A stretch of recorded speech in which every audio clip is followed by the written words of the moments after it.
voiceover world, and welcome back. Today we are going to be watching some more analog horror. Now, as you can see at the top of my screen here, there's going to be disturbing content, potential seizure warnings, and jump scares ahead. So if this isn't your jam and not your kind of stream, then don't worry. We'll see you next time. No worries. But otherwise, well, before I begin the videos, thank you, Cheryl, for 4 months! Ah! I'm so happy! That's so cool! Cheryl, so cool! So cool! So cool! Ah! 4 months subscriber! Ah! That's amazing! You might be my first one to ever reach a year. That'll be cool! Yeah! So anyway, I was researching a bunch of different analog horrors, and I was like, okay, so there's a few interesting ones. There's like one that I think the person was named Thaf, Thaf, watched recently called the Monument Mythos, and I'm like, oh, that one's interesting. And I saw he was able to watch it on Twitch, so I was like, oh, okay, if he's able to watch it on Twitch, then that must mean it's safe to view. My mic's a little low. Okay, hold on. Is that better?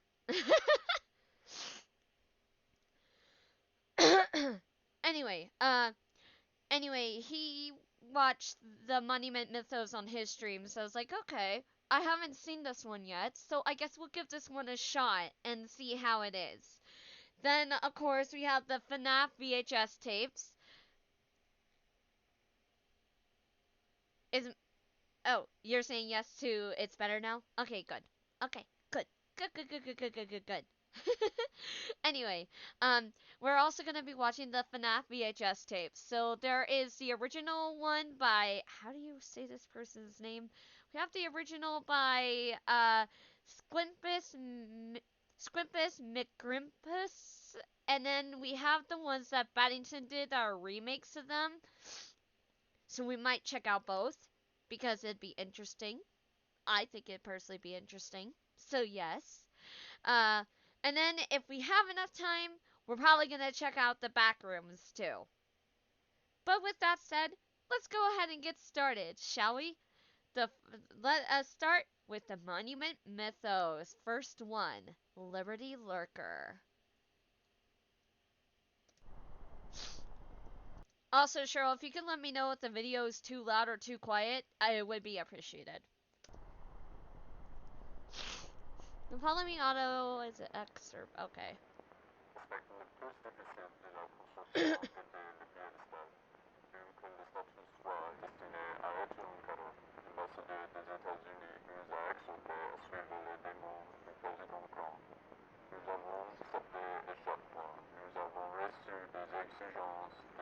Varying size requirements for the pedestal.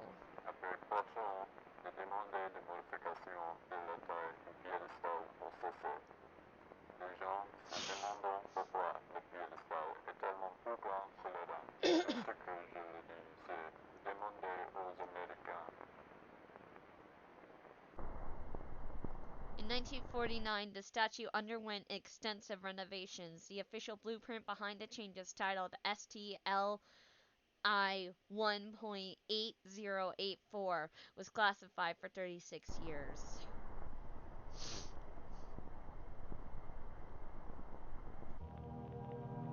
Provide entrance for sustenance. Install engine to assist.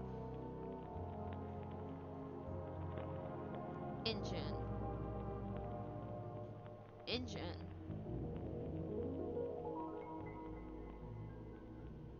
Wheels.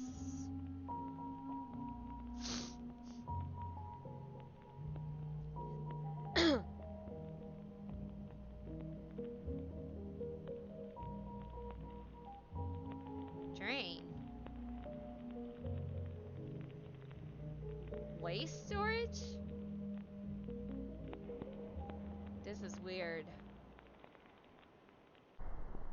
During the summer of 1954, thousands of immigrants described a foul odor while passing through Ellis Island. That's not a good thing. El island è orribile. sparatorio. C'erano anche uccelli morti ovunque e mia sorella ne trovò persino uno nel campinetto. Poor bird. Se già la costa è così, diceva mio padre, immaginate quanto puzzeranno le città. Ricordo di aver sentito altre famiglie dire quasi scherzosamente che volessero tornare a Milano per via dell'odore. La mia famiglia aveva spruzzato profumo e acceso candele per tenere lontano il fetore, ma funzionava solo per un'ora o giù di lì, finché l'aria diventava di nuovo insopportabile. Le serate erano così calde, rimasi per lo più sveglia, anche se il resto della mia famiglia dormiva profondamente. Ricordo che guardavo fuori dalla finestra ogni notte e vedevo file di persone che venivano condotte alla Statua della Libertà dai funzionari. Se solo fossero saliti sul piedistallo, i funzionari se ne sarebbero andati e non sarebbe successo nient'altro.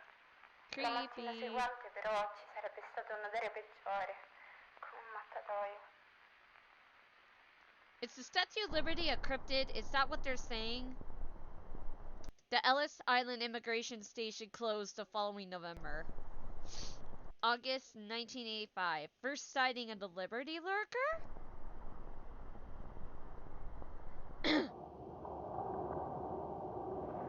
Oh. What? Upon investigation, local authorities likened the waste storage compartment to a mass grave. Ooh, that's a yikes.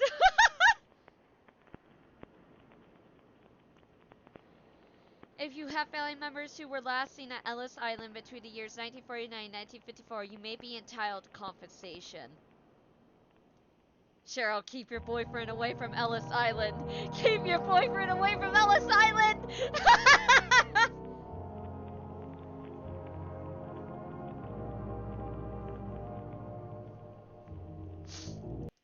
And that was the first one.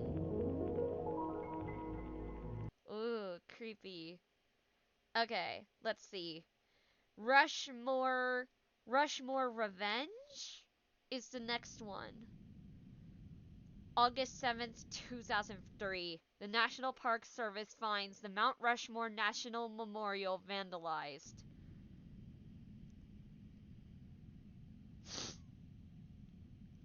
US government can something mass murder if it's labeled a national monument. No worries, my boyfriend doesn't often leave his house, so I think he will be fine for the Statue of Liberty.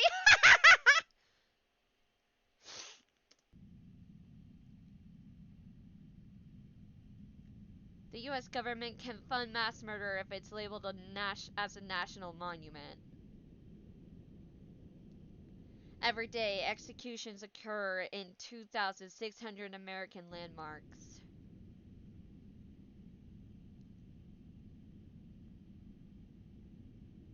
The blood of liberty will be avenged. Ooh, creepy. The souls of Lincoln will be freed. Creepy.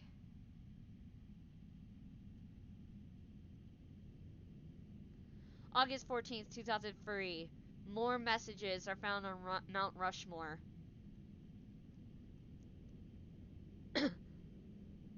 I will introduce infection next week, Monday to Sunday, 10:12 to 10:13 p.m. Watch the symptoms.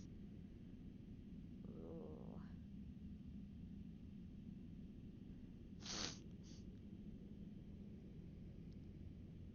August 18, 2003. Due to security concerns, the National Park Service assigns patrols for the next 7 nights.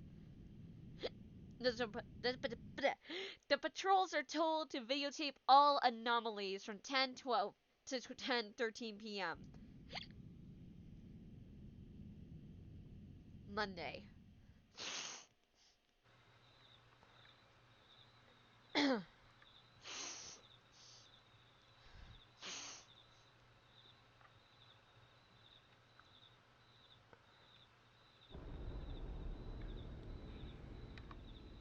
What the hell was that?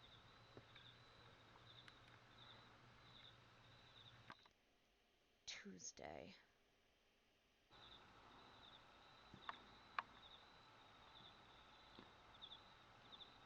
have a feeling the faces are gonna come alive. There's something up there.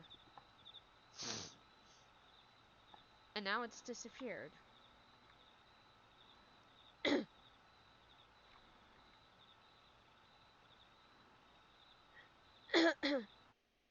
Wednesday.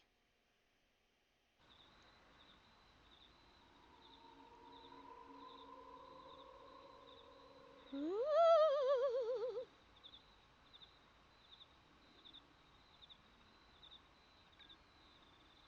It's me. I'm up there. Cheryl, no. No. Oh. That's not normal.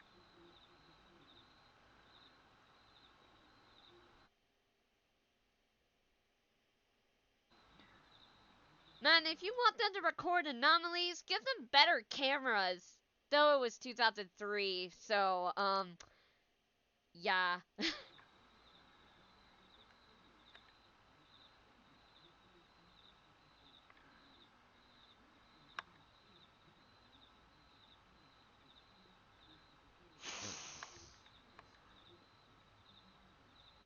Learn to focus your camera, bro.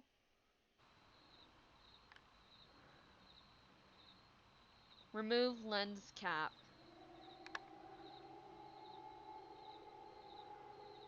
Bitch, you didn't even remove the lens cap? You dingus!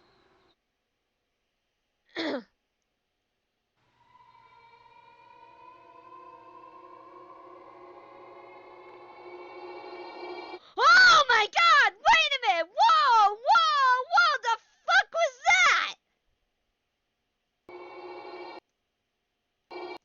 Um... Um... That's creepy! Mount Rushmore smells just like baby powder nowadays. I think it comes from the stuff the workers put on the heads. Yeah, I see them do it all the time. They go from Washington to Lincoln every night, powdering it like a baby. They are spiked. They are spiked and their faces were missing.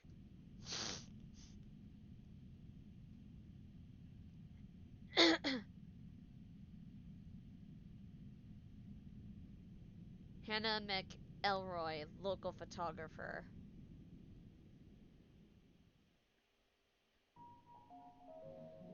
What the fuck? Alrighty. Now we got Alcatraz attack.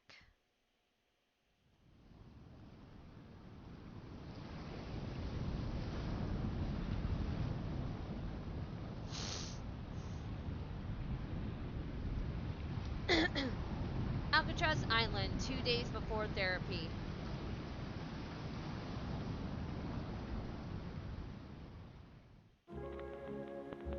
Napa Pacific Branch, United States Military Prison, Alcatraz Island, California.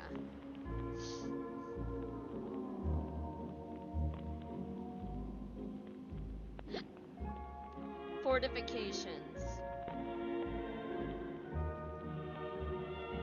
Tunnel.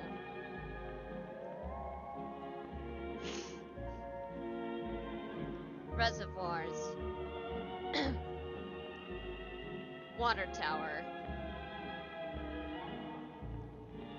Morgue. Why? Why with the creepy old people music? Detector shed.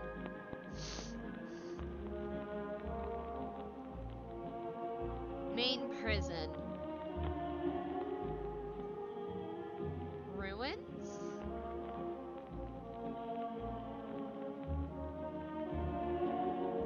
Tennis courts. The fuck is that thing?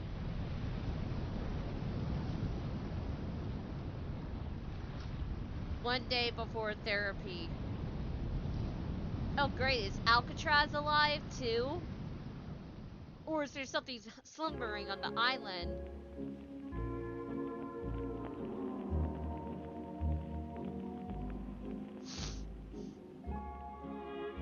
Uh... The fuck?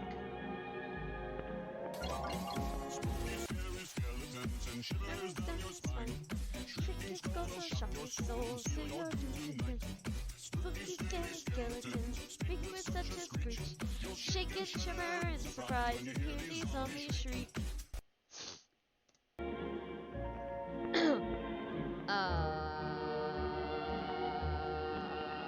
The fuck is this? The fuck is happening? Okay, clearly there's some type of cell splitting going on?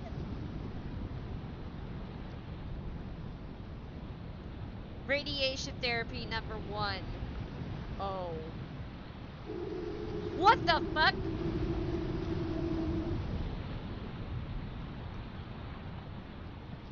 Bruh. Bruh. Projected movement. 1950.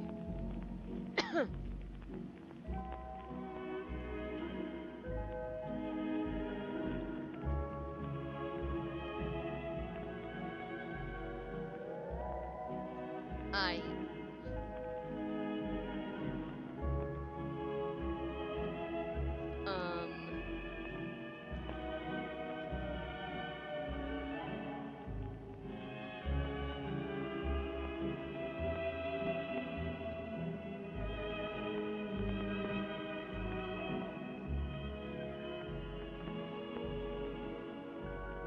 Oh, so Alcatraz is an entire living island that's gonna consume the world. Okay. One day after therapy.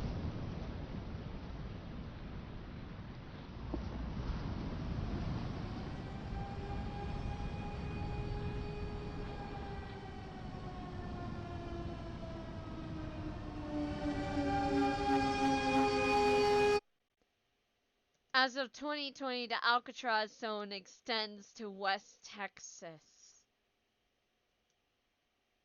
Oh, it multiplied. Shit. It's a cryptid that multiplied like a cell. Oh boy. Okay. D and democracy is the next one.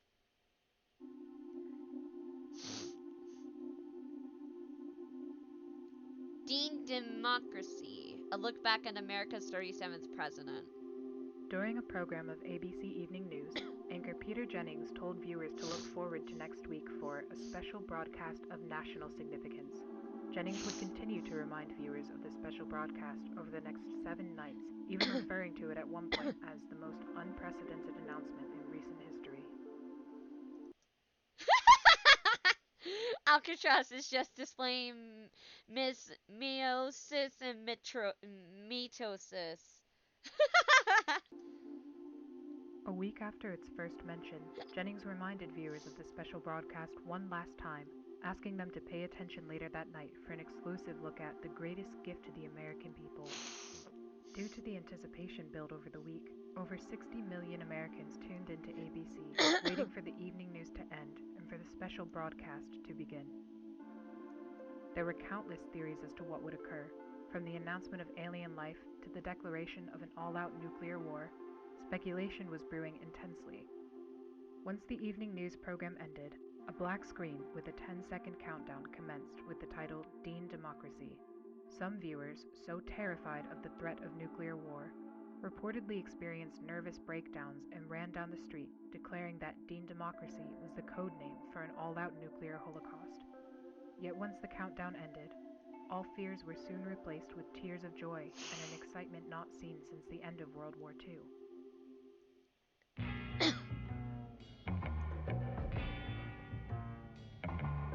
What are we waiting for? Let's bring them back home. What? In the seconds following James Dean's presidential announcement, hundreds of thousands of neighborhoods erupted into celebration. Although other candidates had promised to end the Vietnam War, none had so accurately expressed the same anger that they had felt, which Dean had perfectly conveyed in a 15-second broadcast. Due to popular demand, the ABC Evening News was canceled the next night, What? replaced by a 30-minute loop of James Dean's presidential announcement, The broadcast was watched again by over 38 million Americans, and the parties continued for the rest of the week. Weird. Due to repeated assassination attempts on Robert Kennedy, the Democratic Party presidential debates were canceled for the 1968 election season. However, this proved to be no issue for Dean, as polls indicated that he was in the lead for the entirety of 1967 and 1968, despite having had fewer public appearances and rallies than any other candidate. The strength of his campaign relied on the powerful advertisements he directed that would air every Friday evening on ABC. The series of programs would be considered by many as another weekly TV series, and went on to become the highest-rated TV show on television after the conclusion of Star Trek in 1967. Although a presidential debate was eventually scheduled 2 weeks before the election, James Dean instead invited opponent Richard Nixon to a track to race cars on the same night. Although reluctant at first, Nixon eventually agreed and went to spend the entire day with Dean, reportedly even telling the actor, "To hell with it, I'm voting for you. You're already a better president than I'll ever be." This statement, although only a rumor, would spread like wildfire in tabloids and permanently curbed Nixon's chance for victory. On the morning of November 1st, 1968, 4 days before Election Day, anti-Dean groups hijacked radio channels and told civilians they were fed up with James Dean and that television was ruining American youth. After the broadcast, the groups went on to cut hundreds of power lines in the southeast, effectively preventing any of Dean's presidential ads from reaching any household below Tennessee. Well, damn. Dean quickly heard of the incident, and despite the risk of an assassination, flew down to the south and quickly went to work with local electricians to repair the broken power lines. James Dean would be met with a supportive crowd, primarily younger voters who were What is this lady's face? Wait, I'm sorry. What is with her face? Is that her smiling? That's the ugliest smile I've ever seen. I'm sorry. Like, what the hell? It looks like she's about to take a bite out of somebody. eager to see a younger face back in the White House. Elderly white conservatives, often the parents of the younger supporters, remained in their houses and occasionally peered through their window blinds to catch a glimpse of the handsome candidate. Although it wasn't known to Dean at the time, hate groups in the South had perpetuated the idea that he was Satan in disguise. James Dean is Satan. Dean is Satan. Dean is Satan. Dean is Satan. Dean Satan. Rebel with sins. What?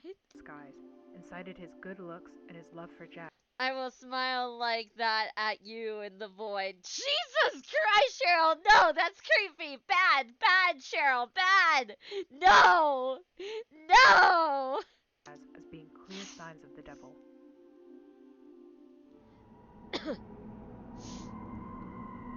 James Dean's America, 1969 AD.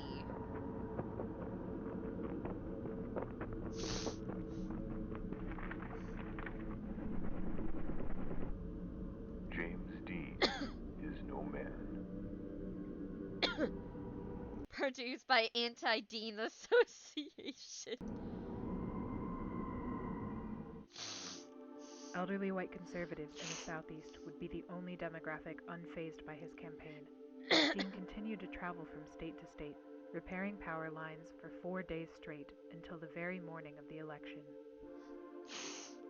On November 5th, 1968, James Dean received 75% of the popular vote with 395 electoral votes. Wow. Nixon congratulated Dean in a phone call the following morning, but Dean refused to acknowledge the win and instead asked to race cars again at the track. Huh? On January 20th, 1969, James Dean held his inaugural address at the official Capitol Raceway. Although presidents in the past had speeches that were typically around 20 minutes, Dean spoke for less than a minute. I have a speech, and it has the flotsam that you people expect to hear. But that's not fair. No, that's not fair at all.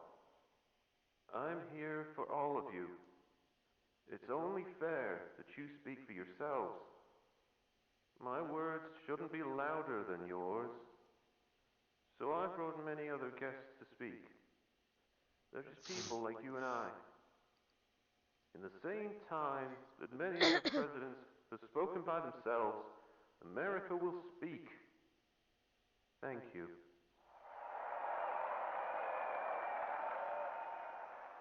Dean proceeded to introduce many groups to the microphone, including civil rights activists and Native American families. Martin Luther King Jr. would also come forward to speak in his first appearance since an attempt on his life 9 months prior.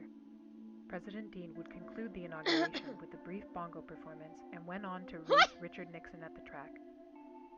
In subsequent presidential inaugurations, those who disagreed with the elected president would instead celebrate Dean Democracy Day and protested by watching Dean's unique take on the address in place of the actual one. In a televised address, President Dean planned to inform Americans of his first 90 days in office. However, 6 seconds into the broadcast, the audio cut out and remained absent for the remainder of the speech. Although anti-Dean groups claimed responsibility and took pride in the sabotage, many civilians claimed that it benefited the president. The silent broadcast highlighted President Dean's sincere facial expressions and lively disposition, as opposed to the stern and stiff personalities of prior administrations. Viewers were proud to see a man in his prime at the most important position in the country. Ironically, President Dean's popularity grew after the technical difficulty, and film director Stanley Kubrick went on to call the broadcast the greatest silent film ever made. What? We look back on America's 37th president.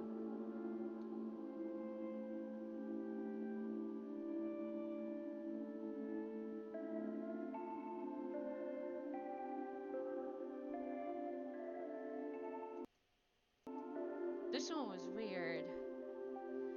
Not because it was creepy, it was weird.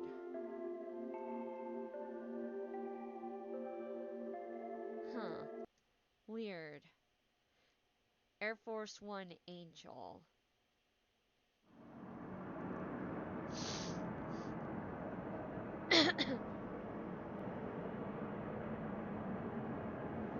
On August 17, 2003, Air Force One made an unannounced trip across the continental United States.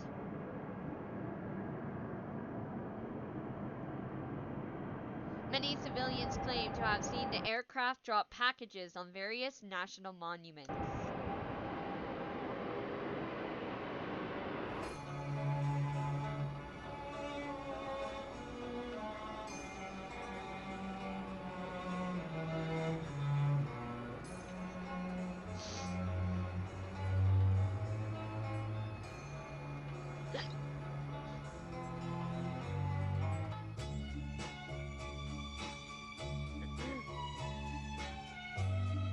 Uh-oh.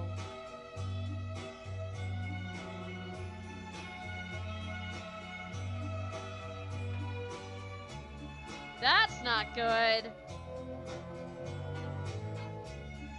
It's like we saw what happened to Mount Rushmore. Are these people responsible for that? Did they drop off the stuff to sabotage those things to other people? Oh dear. That's not good. Oh no, the Statue of Liberty.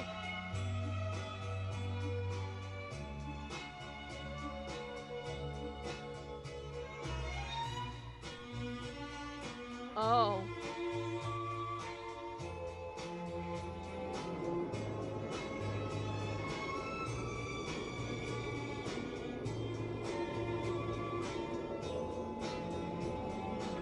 Road trip for the plane.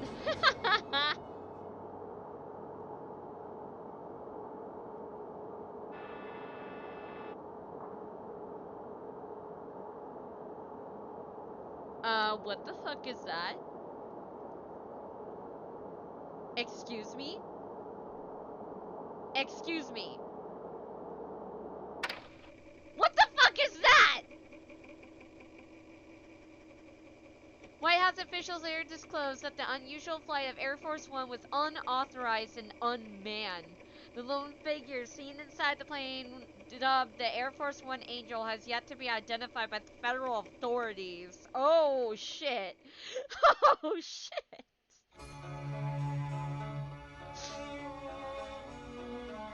A friend? A friend. Oh god. Oh no. This was called Lincoln Looker, and it has a creepy thumbnail. Oh no. Oh no.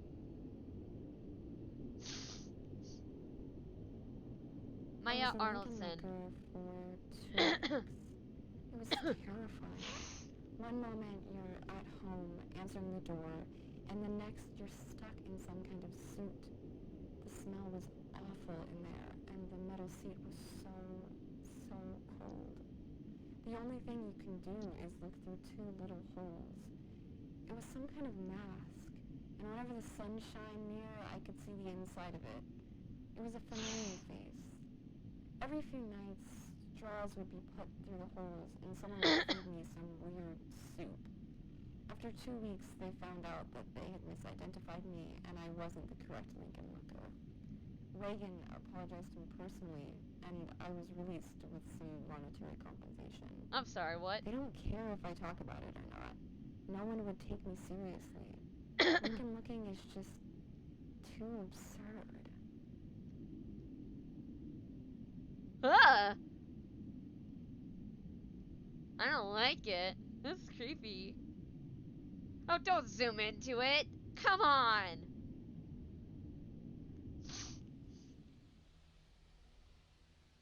There's always that someone that we just like more than everyone else.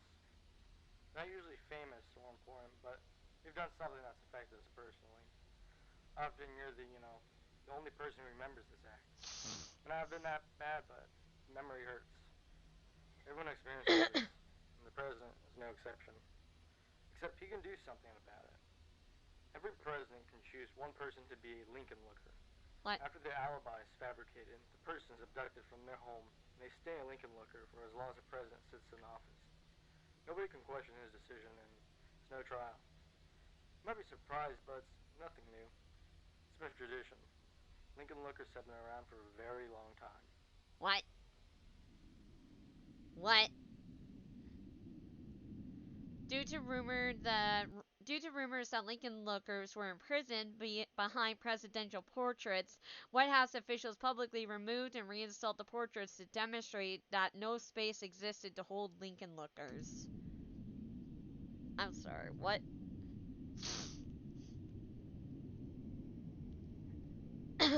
Portrait 1, wall behind Portrait 1, Portrait 2, wall behind Portrait 2.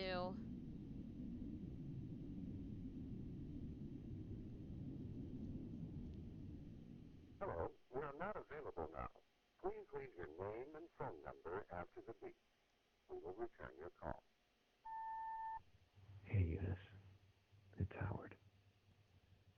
I don't know what I just saw. I was at the top of the steps, reading the inscriptions and talking to visitors, when I started to hear a faint scratching sound.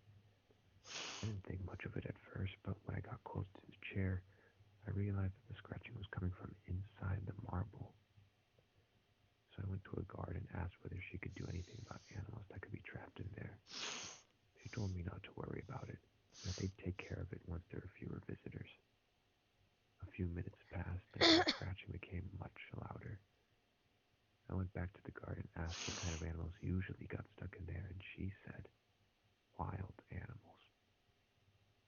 The sound started to make visitors anxious.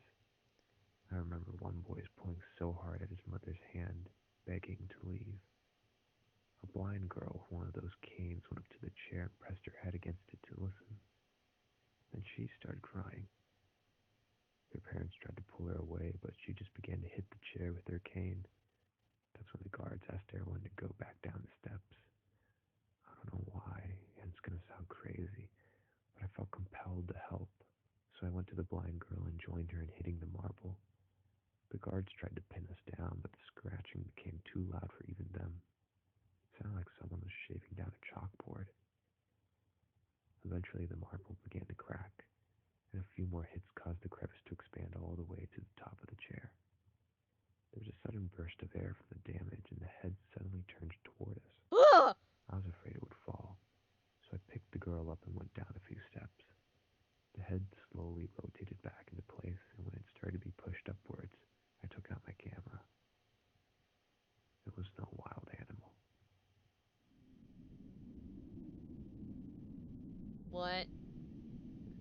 Howard Melrose recorded the following images. Lincoln lookers are inside the statue, aren't they?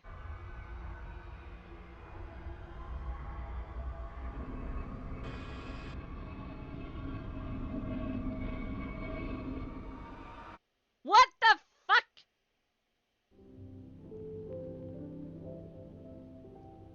Oh no, instead there's a monster inside the Lincoln looker. The Lincoln looker is a monster that they're feeding inside the fucking statue. What the fuck, man? What the fuck?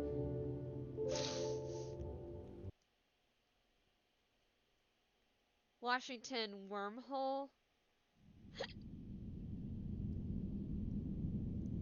This one's just really weird so far. The forest fell swiftly as the lumberjack swung, except for the special tree, which could not be stung. She missed her friends and the hymns they sung, so she started a tune that broke the man's lung.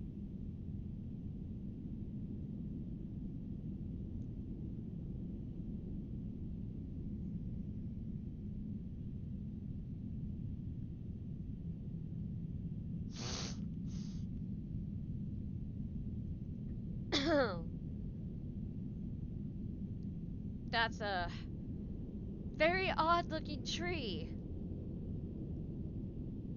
Yeah. I'm sorry, what?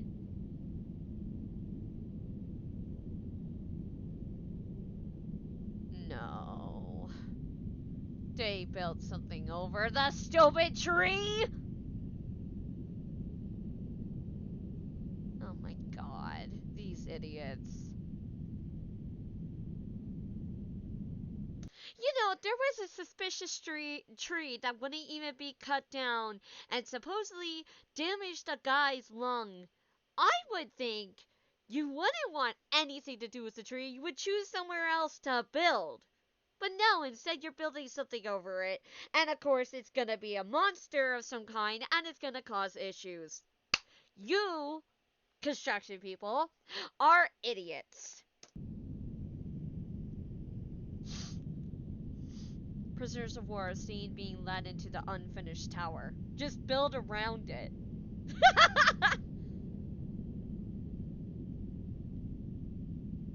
Oh, great. So they built the Washington Monument over it. Oh, great. And now it's going to cause more problems. Also, they didn't say those prisoners came back out, so they probably fed them to whatever this thing is. Fun, cool, what the fuck?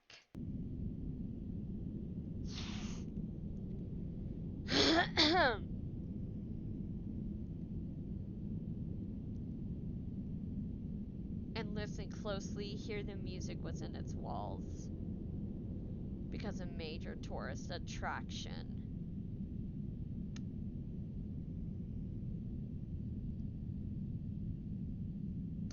What was that one meme from when I was a kid? Ah, yes, the one where you went to this website and it'd go, "You are an idiot!" Ha ha ha ha ha ha ha ha ha ha. Literally, these people. These people. They are the idiots.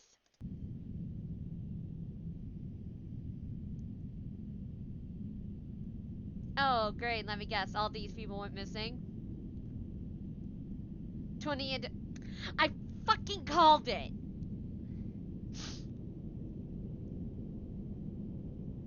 Washington absentees. They fed them to the monument! Washington standard operation. A classified film titled that is leaked by news agencies.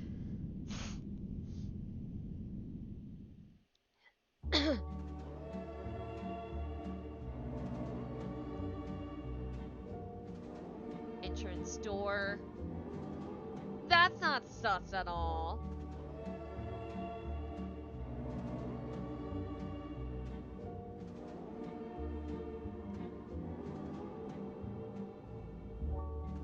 Hoisting cable.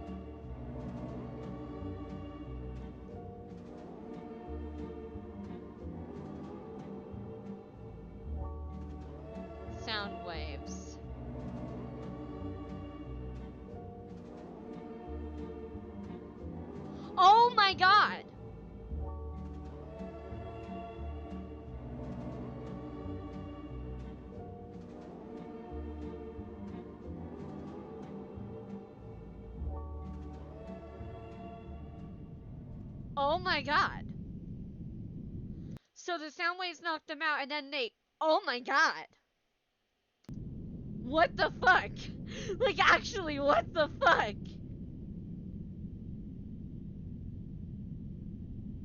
Washington Monument is vandalized. The infection is 9. The music of Washington will end.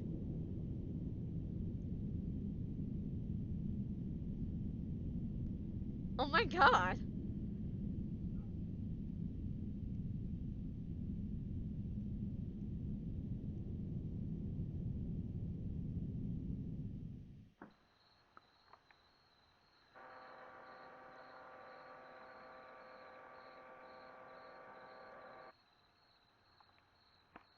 Man. What is with people having really shitty cameras? Okay, like I get it. It's the early 2000s. Cameras weren't that great, but even I remember having a video camera in that time that was able to focus pretty decently. It's like you could zoom in pretty far. If you use the full zoom function, then it would get wacky. But this person clearly isn't fully zoomed in and it's this blurry. How pathetic. Oh, well, something's definitely a cryptid in there. Yep. Oh, the top of the monument's off.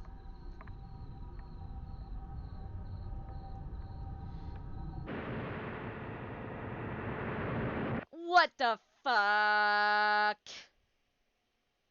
All 19 Washington absentees are found unconscious at the base of the monument. How the fuck are they alive?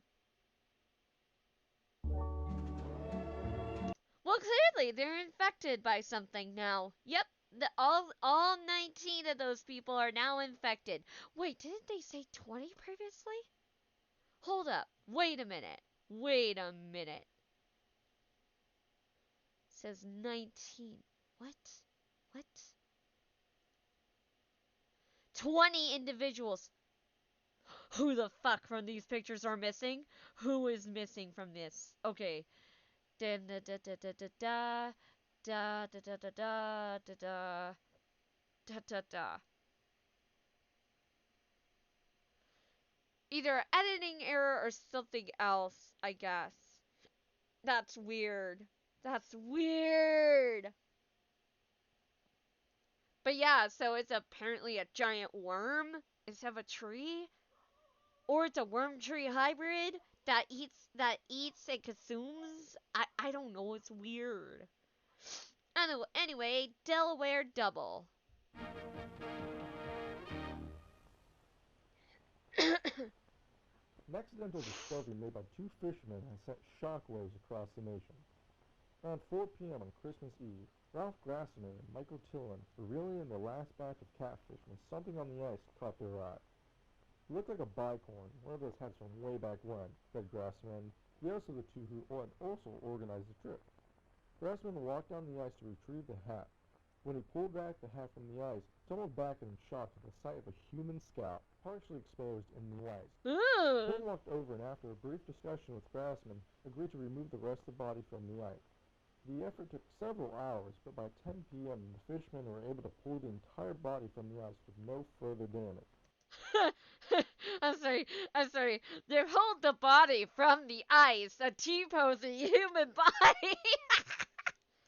Although both men had presumed that the individual was already dead for some time, Tim exclaimed in shock when he reportedly saw the individual's eyelid twitch.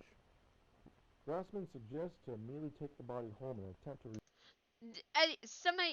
Did somebody else just see the eye that just appeared on that thing? I'm not crazy, right? Yeah, no, there was definitely an eyeball that just appeared on that thing. about Creepy the as frozen fuck. man. They proceeded to carry it back to Grassman's apartment. They laid the body in a full bathtub, gradually raising the water's temperature throughout the night to prevent shock. Grassman claims to have learned this technique from a pulp magazine he had read as a child. At 2 a.m. the following morning, Tillman claimed that an individual briefly regained consciousness and shouted, "Victory or death," while Grassman rested in the living room. By 7 a.m., the frozen individual appeared to have relapsed into a deep coma, which prompted Grassman to phone the local authorities. And that's why he hadn't called medical personnel earlier, Grassman told reporters that he didn't want to risk the lives of the first responders, who had been driving on slippery roads in the dark. Shortly after being phoned, paramedics arrived and rushed the frozen man to the Delaware State Hospital. Throughout the experience, both fishermen thought that the individual's face seemed vaguely familiar. It was only when Tillman pulled out a dollar bill that the connection was fully made. When we first dug him out, we moved his clothes so that we could carry him more easily. Clothes weighed a ton because they were completely frozen over. By death, we saw the clothes without ice, and we could have no doubt that we dug out George Washington. What? Although Delaware State Hospital has declined to comment on the identity and the condition of the man, Grassman brought the bicone hat from the previous day to the Delaware History Museum, where historians confirmed to be an authentic piece from the 18th century. The validation raised more questions than answers, as further research revealed that no Washington reenactors or artifacts have been reported missing. Grassman believes that the man he dug out from the ice is the true George Washington, and that the former president had become gravely ill while crossing the Delaware River. Grassman claims that the imminent death of Washington could have been devastating to the war effort, so his condition was likely kept secret by having a double acting as the president until 1797. When asked for an explanation to why the body had been found so far from the site of the battle, Grassman replied, "He either drifted away or his men purposely planted it far away so that no one could find it." During Saturday's What? morning press conference, President Dean shared his thoughts on the discovery in 2 words: "I'm surprised." What? Delaware Double aired on this TV at this date. The Delaware River Journal ceased operations December 28th, 1976. That's weird.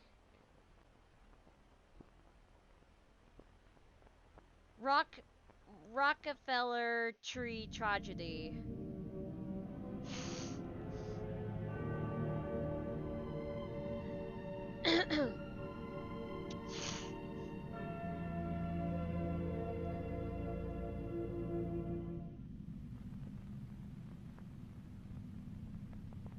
During the first winter of the center's construction, the workers set up a Christmas tree just outside the entrance.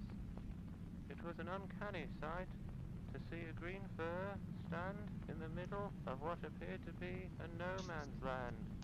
But this tree, humbly ordained with strings of cranberries, buttons, and tin cans, greatly affected me. It demonstrated that even in the darkest of times, the American people will light the beacons of hope.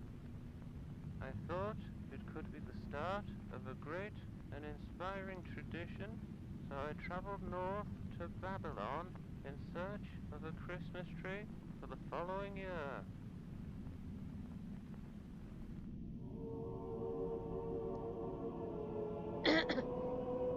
Virginia and Wonderland by Virginia.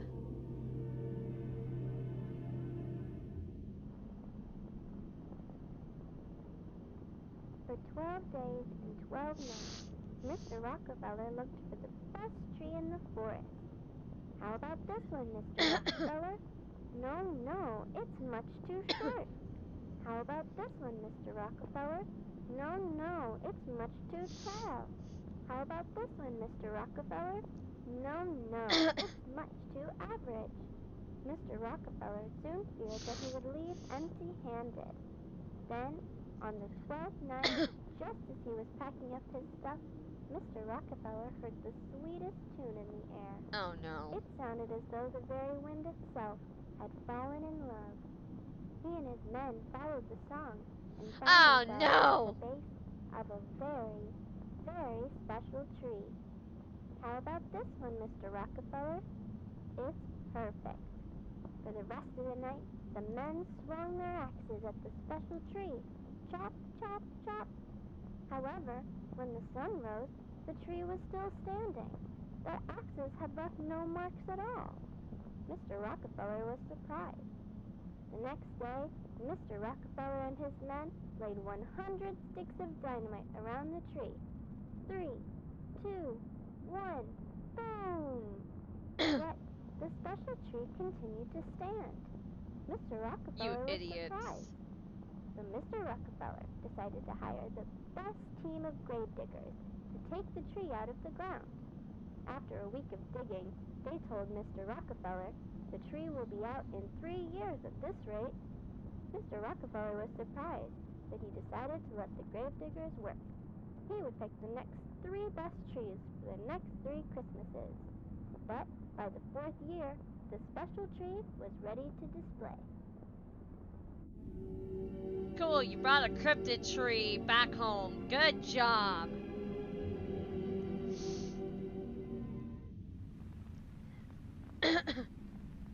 For the last 2 years, I have seldom mentioned the tragedy that occurred at the center. Many have taken offense at my silence, claiming it to be the result of a desensitization to workplace accidents. Indeed, I have seen enough accidents for 3 lifetimes, but nothing could have prepared me for what happened at the center. For some time now, my friends have blamed the center's original construction workers for the tragedy, since it was their very own Christmas tree that had started the whole tradition. But the truth is that their tree brought joy and wonder to the public. It was my tree, and my tree alone, that brought about the unprecedented loss. Oh, God. How did this tree kill people? Just tell me. Tell me! On a cold December morning in Midtown Manhattan, Rockefeller's men slowly raised the special tree. Heave ho! Heave ho! Heave ho! By the afternoon, the special tree stood tall and still. It was unlike any other tree, having no color, branches, or leaves. The mayor of New York, Mr. Guardia, thought that the tree was too bare and asked for branches to be added so that ornaments could be hung. Mr. Rockefeller didn't agree. He thought the tree was perfect, just the way it was. But since Mayor Guardia had been one of his best friends, Mr. Rockefeller told his men to glue some branches on. I, Eugenia, watched as the men placed branches on the special tree. I had saved my money for over 9 months to purchase a little star ornament because I wanted to be the very first person to decorate the Rockefeller Christmas tree. It laid in my pocket while I walked because I planned to hang my ornament as soon as the tree was standing. After the final branch had been added and all the men left, I quickly ran up to the tree. But to my astonishment, the lowest branch of the tree was over twice my height. I jumped as high as I could, but still, the lowest branch was out of my reach. I was very disappointed. I wanted to be the very first person to decorate the tree, but now I had no chance. Unless I called my friends. At once, I began counting my friends on my fingers. There was Helen, Charles, Elizabeth, Alice, Joseph, Elsie, Orville, Edith, Olive, and Philip. 10 friends that I could ask for help. And you're gonna get all 10 of your friends killed. Then I realized that 10 friends standing on each other's shoulders could put me at the very top of the Christmas tree. My star could be the first and the tallest. Without a second to spare, I ran from door to door asking for help. Knock, knock, knock. Helen, are you there? Knock, knock, knock. Charles, are you there? Knock, knock, knock. Elizabeth, are you there? Eventually, I gathered all 10 of my friends at the bottom of the Rockefeller Christmas tree. I told them my plan, to have them all stand on each other and form a ladder for me to climb to the top. My friends understood my excitement, and they quickly started to climb onto each other's shoulders. Ow! Helen had stepped on Charles' fingers. Ow! Charles had stepped on Elizabeth's fingers. Ow! Elizabeth had stepped on Alice's fingers. After many groans and tumbles, my friends formed a sturdy ladder, and I began to climb. Well, that's dangerous as My joy hell. grew with every passing pace. Before I knew it, I was at the very top, looking down at the tree. My ladder of friends swayed back and forth, and occasionally felt like it was about to collapse. But I tuned out the movement and focused on the tree. Closer, friends, closer. Then I secured the metal star at the top of the tree. It was perfect. Hooray! Victory! I'm the first! Just then, there was a strange sound. The tree began to shake. Its glued branches fell off all at once, and the entire tree slowly bent backwards. Soon, the very top of it touched the ground, forming a perfect arc. It was like a very strange rainbow. My heart sank as I saw my star gently slide to the ground from the tree's top. Bolts of lightning then shot out from inside the arc of the tree, producing thunderous booms. The lightning scared my friends and me. We all tumbled to the ground and ran in all directions, but the lightning caught up to us. I was blinded by a great white light. What? I remember when my eyes adjusted, I was in a field of special trees, and I saw Whoa, whoa, whoa. You can't just redact that all of a sudden. Hold up. Hold up. a field of special trees, and And I saw so many people. One man ran up to me and whispered, "The trees are not trees." I saw. In a flash, I returned to the street where my friends and I had been struck by the lightning.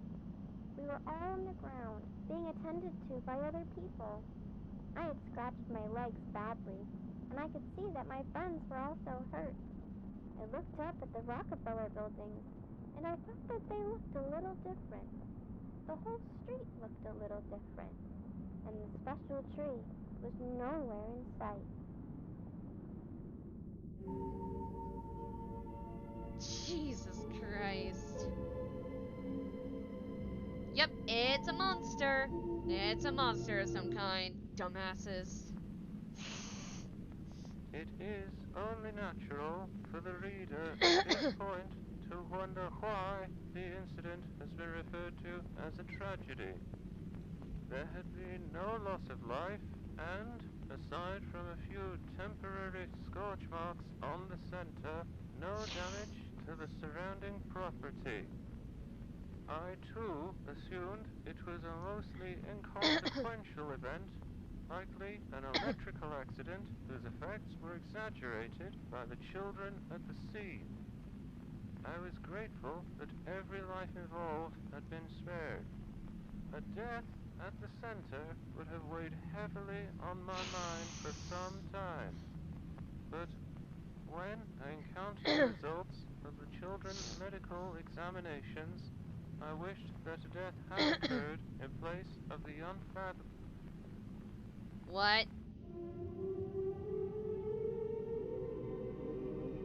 You... I'm sorry, you wished for one of those kids to die, sir? What? My mom and pa visited me at the hospital, but they looked completely different. Ma looked worried. After she wiped her tears, she asked, "Did you hang your bear at the Rockefeller tree?"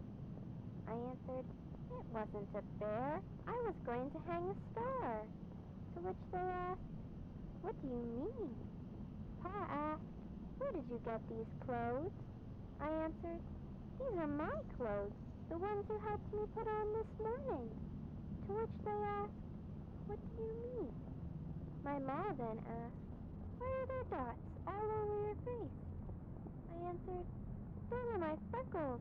I've had them since I was little." To which they asked, "What do you mean?" My parents quietly left my bed and talked to my friend's parents. Then they all started to cry and yell. The nurses made them leave, which made me feel better. None of us thought that our real parents had visited. They got brought to another reality. Oh no. But they all did feel familiar. Orville and Philip were especially striking.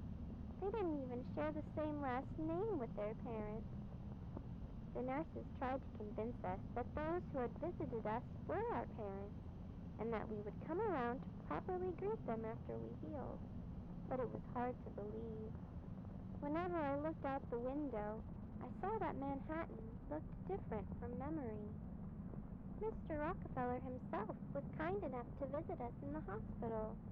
He asked us whether we were okay, and then after some time, he and the nurses began to ask us some very easy questions about American history. With every reply, they would chuckle and shake their heads, until I told Mr. Rockefeller who I thought he was. He chuckled at first, and then became silent, as if the simple fact had deeply affected him. He had asked all my friends a few more questions about himself, and with each answer, he seemed a little more scared. Mr. Rockefeller quietly stood with the nurses for a while before he wished us a Merry Christmas and left. That evening, the nurses took x-rays of us to make sure we hadn't broken our ribs. Usually, those taking the x-rays are more than happy to show their patients what the pictures looked like. But when I asked to see them, the nurses ignored me. Uh-oh. I didn't fall asleep that night. I kept my ear close to the wall to hear what the nurses were saying next door. I heard one sentence over and over. Everything's backwards. I wonder what they meant by that. I never told my friends because I didn't want to scare them. But I spent the rest of the night with my hand to my chest, wondering if my heart was ever on the right side. Jeez.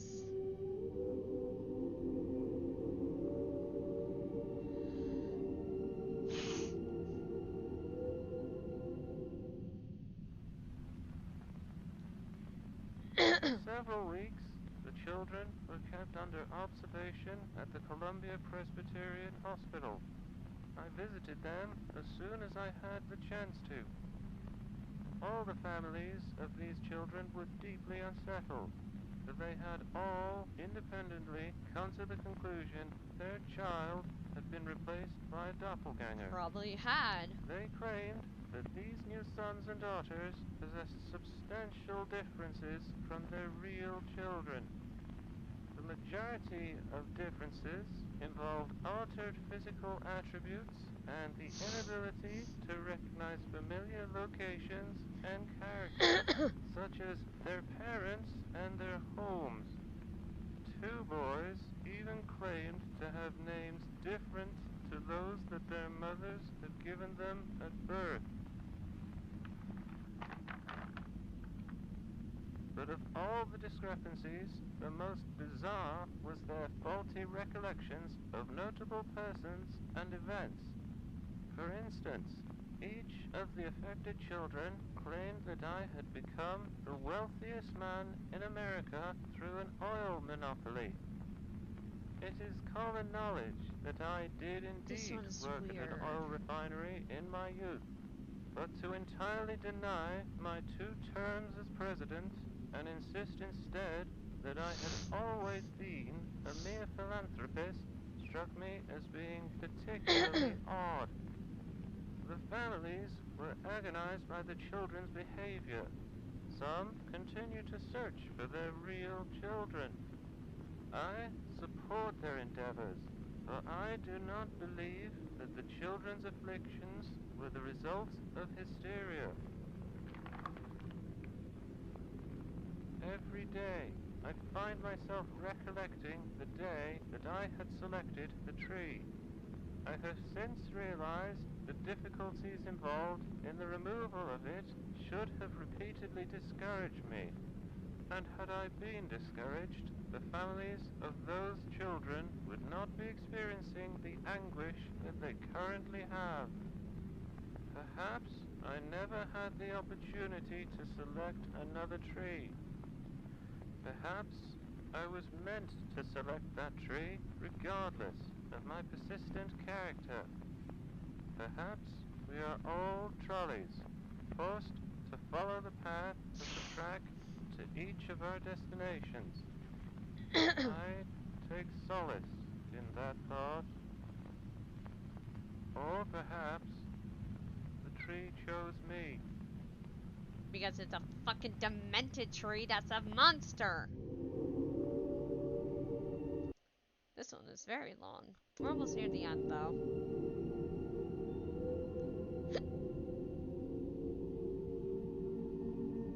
Many, including my father, believe that the 1934 Christmas tree vanished.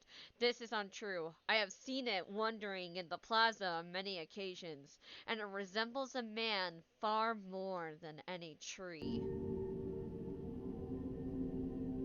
Yep, it's a fucking cryptid. I called it.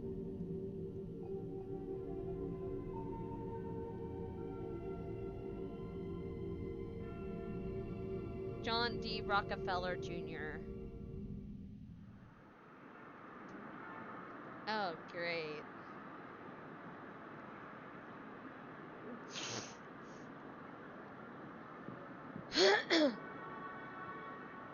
What?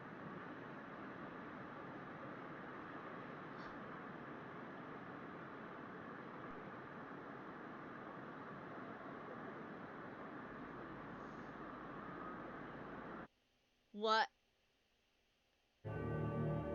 Oh dear.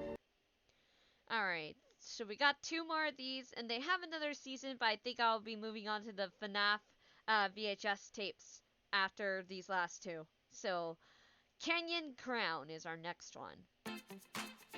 My crazy Grand Canyon adventure!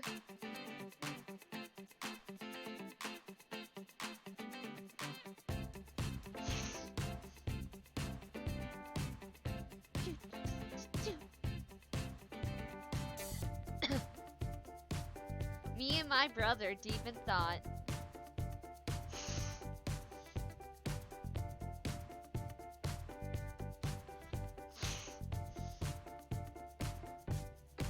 He's gonna fly!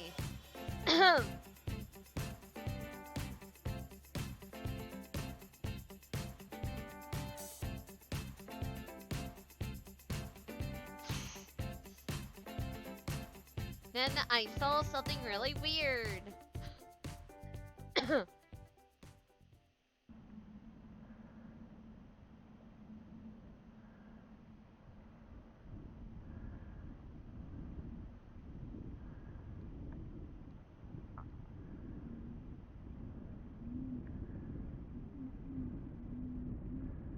Is that a UFO? It made the whole place smell like vinegar.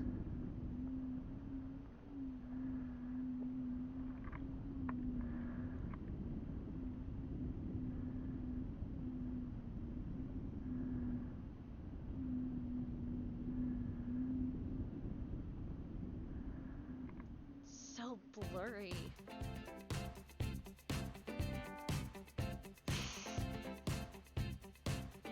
Rock on. Oh my god.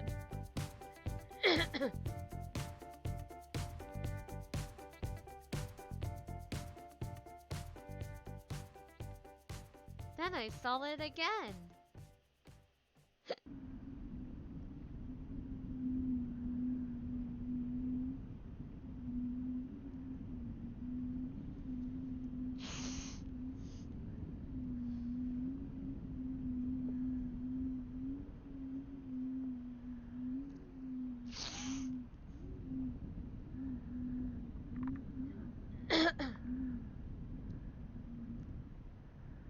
What? What? What?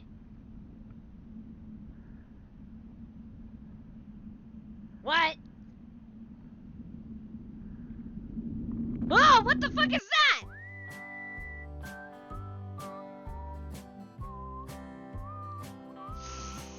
Oh no, we're gonna die.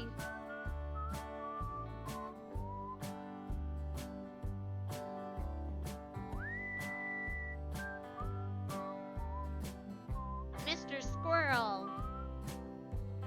Squirrels are very cute.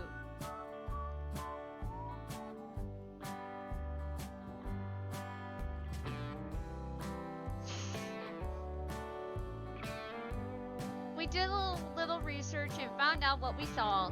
It's called a canyon gallon, or a canyon crown. It uses vinegar to shrink its huge head back into its body. My dad said the reason we went on this trip was so we could find his sister Maya. Oh. I think that was Maya. Well,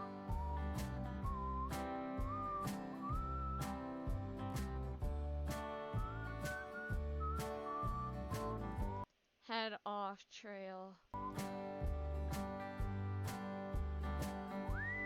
Thanks for watching!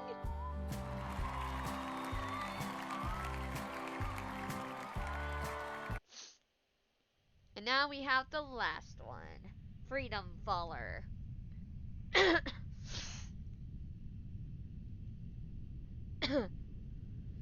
Washington, D.C., Livorno, Italy. Thomas U. Walter, architect.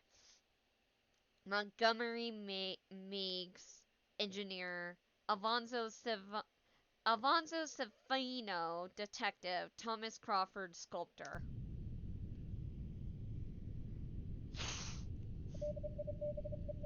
Liberty must stand on the Capitol dome.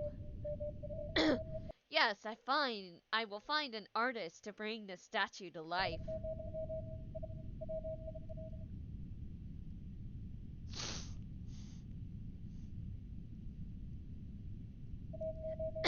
Would you provide the design for the statue? Most certainly.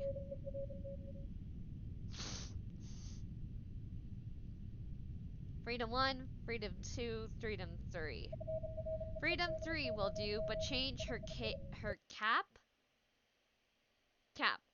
I will remove the cap and begin to cast. 6 weeks later.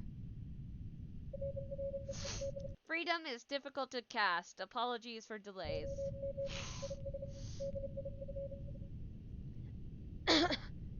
3 weeks later. Is Freedom on her way?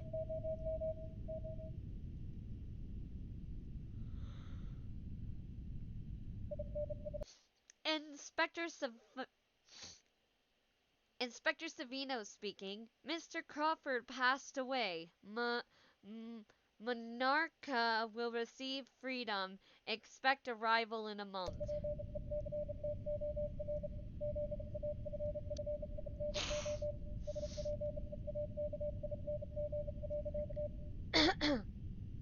Well, shit.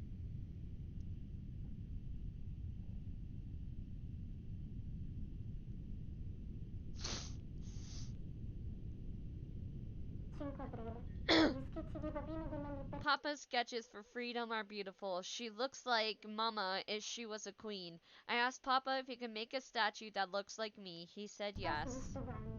Lei assomiglia alla mamma se fosse una regina. Ho chiesto a Papino se potesse fare una statua che mi somigliasse. Ha detto sì. 10 aprile.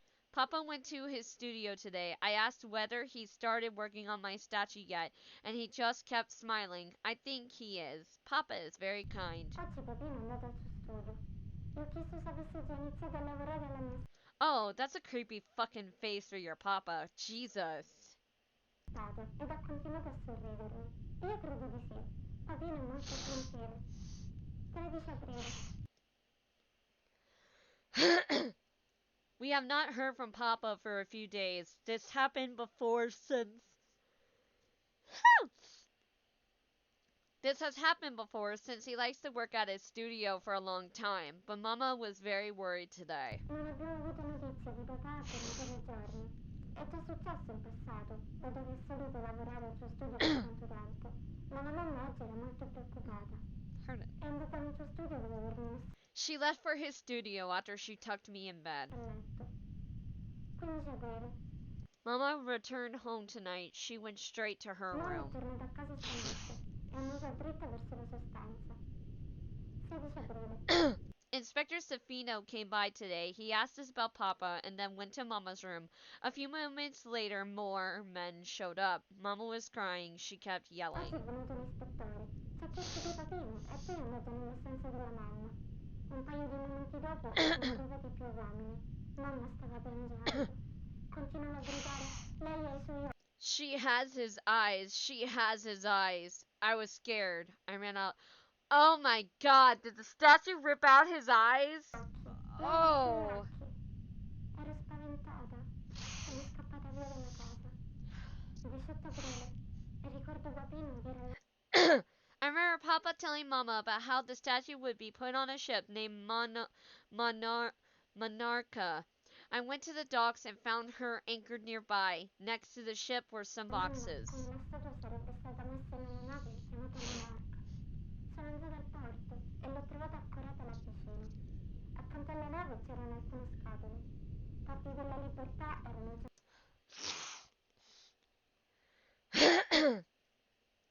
Parts of freedom were in each of the boxes. I crawled into the box that was empty. I hope to be sent to where Papa is. I feel his spirit around freedom. ciascuna di esse. Mi sono intrufolata in una scatola che era vuota. Spero che venga mandata dove sta Papino.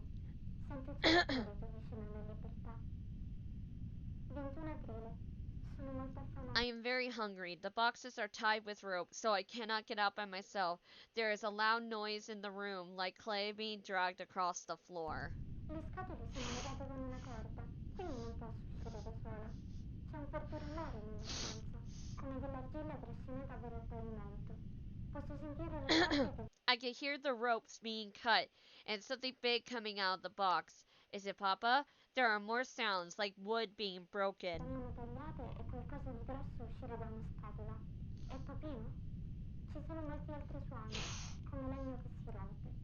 Dopo che le corde sono rotte, sono Since the ropes broke, I quickly got out of the box and found some bread and fruit in the room next door. scesa dalla scatola ed ho trovato del pane e della frutta nella stanza accanto. Mi sono sbagliata. And I am Non è wrong. Papino. It isn't Papa, but it has his eyes. Oh my god. Ma i suoi occhi. 24 aprile. I am scared of going into the box again. It made louder sounds yesterday. While I gathered food, I think the men saw me. The box is the only place to hide. Ho paura di entrare di nuovo nella scatola. Ieri ha fatto suoni più rumorosi. Mentre cercavo per del cibo, vedo che un uomo mi apre bocca. La scatola è l'unico posto per nascondersi. Le corde continuano ad The ropes keep being broken by the thing with Papa's eyes. I am scared that either it or the men will open my box. essere ratto da quella cosa con gli occhi di Papino. Ho paura che quella cosa o quell'uomo possano aprire la mia scatola. I am scared that either it or the men will open my box. I will not write as much because I am afraid of making noise. I will write again when I am on land. Non scriverò più molto, perché ho paura di fare rumore. Scriverò nuovamente quando arriverò sulla terraferma. 29 aprile. The thing with Papa's eyes took me today. It held me as it ran through the jungle. Its sword cut hundreds of trees. La cosa con gli occhi di papà oggi mi ha preso. Mi ha tenuta mentre correva attraverso la giungla. La sua spada ha tagliato centinaia di alberi. Non ho potuto allora I could not see much of it in the darks, but I did see Papa's eyes staring down at me from those metal eyelids. molto in buio, ma ho potuto vedere gli occhi di papà fissarmi da quelle palpebre metalliche. Siamo scesi giù per un We went down a hole into a deep cave. After it let me down on the ground, it started a fire by hitting its arms against buco rocks. e in una grotta profonda. Dopo avermi messo a terra, ha acceso un fuoco mettendo le sue braccia contro delle pietre. Ormai è da ore che affila la sua It's been sharpening its sword on the rocks for hours now, but it has never ever looked down on its spada blade. delle rocce. Ma non ho mai guardato la lama. Oggi, sin da quando ho Since I have iniziato a started scrivere, writing today, la the cosa thing with Papa's eyes has been con looking gli at occhi di me. Papino ha fissato me.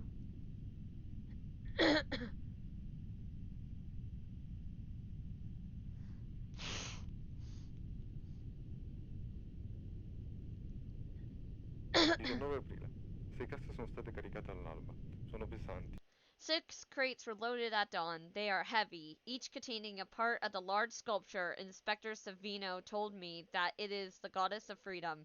Each crate was fastened with ropes in the storage room. No sliding is possible. We left Lavino at... That's Ravino. At noon. Grossa scultura. 29 aprile. We landed in Gibraltar at dawn. The ship took hours to steer into port. There were many, many holes in the storage room. Each one allowed enormous amounts of water to enter. Without the tar, we would have sunk in 3 days. C'erano molti buchi neri postiglia.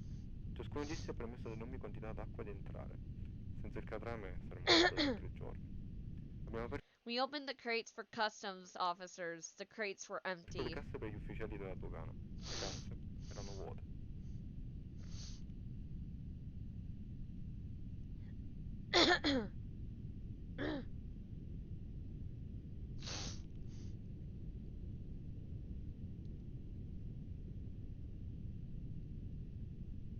On the morning of April 29th, we received numerous reports regarding a tremendous force that rushed up the rock, which tore down hundreds of trees and created several landslides throughout the previous night. One civilian likened the phenomena to the work of a gigantic crazed fella. Due to the sheer number of reports and the high level of concern in the surrounding community, I deployed myself along with 13 officers to the rock in search of an explanation. We discovered that there was indeed a newly forged trail through the dense foliage stretching almost the entire height of the rock. The trail was astonishingly linear, with no bends in the path. The cuts to the trees themselves were precise. The downed trees continued to be burned to the touch, presumably due to the extreme speed of this force. A few fires present along the trail were extinguished by fellow officers as we traversed the rock. The path ended at a large crevice in the ground, which looked to be an entrance to a large underground cavern. After requesting additional men and equipment, Officer Hadley descended into the crevice. It was not long until Hadley exclaimed in fright and urged us all to enter. Within the following hour, the majority of us were in the cavern, which appeared to be an undiscovered offshoot of St. Michael's Cave. In the middle of the location stood a plaster model of a tall Greco-Roman statue of a woman. Surrounding this sculpture were the splayed remains of an individual, flattened like a set of clothes. A hollowed-out torso was stretched a quarter of the way up the statue, the sight of which compelled a few of the officers to exit the cavern. The human remains were collected and sent to the morgue, while the sculpture was cleaned and lifted out. The statue's blade, held in its right hand, matched the cut present on the downed tree. Despite the fantastical implications of this detail, the Gibraltar police force officially concludes that the work of the crazed fella was nothing more than the result of heavy winds. During a secondary investigation, a journal was discovered in the cavern. A translation of its Italian text is in progress. Bruh, did the statue literally kill the fucking little girl? That's fucked up.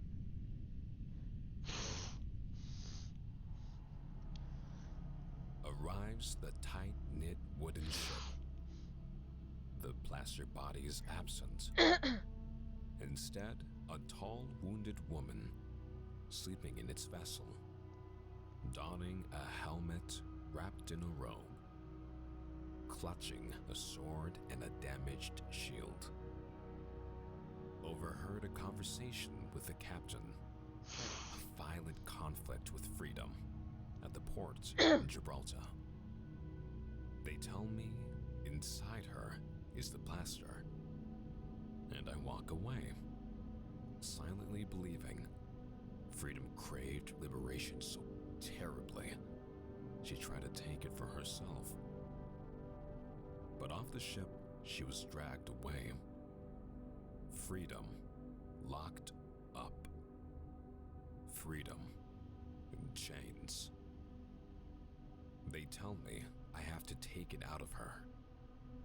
So hook, rope, peel, and pull. When it was done, freedom stood motionless. Freedom stood still. I see the final bronze woman, and I feel as if, maybe even hope, she is only dormant now and will awaken again. Oh dear. The sculpture.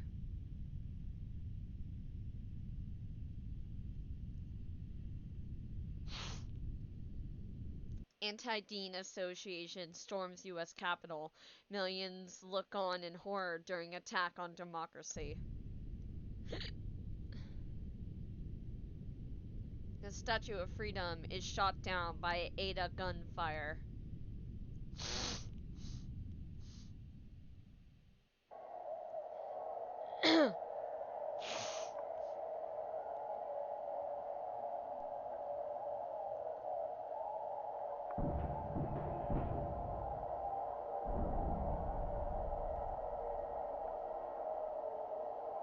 Okay, this is a heavy-ass bronze statue. How the hell are they able to shoot down a fucking statue? Like, seriously?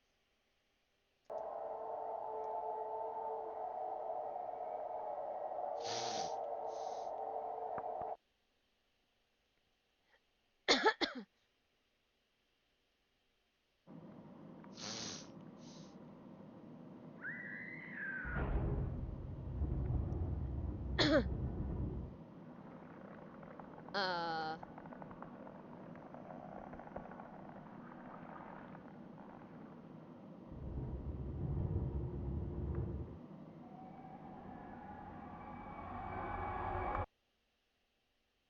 Um...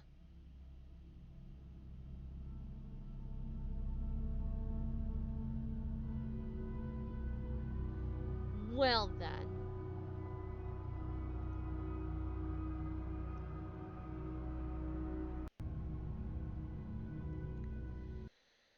Well then, okay.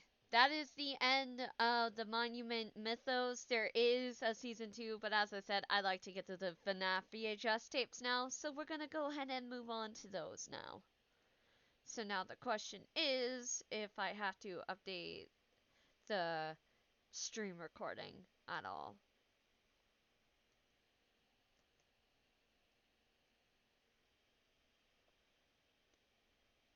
Okay.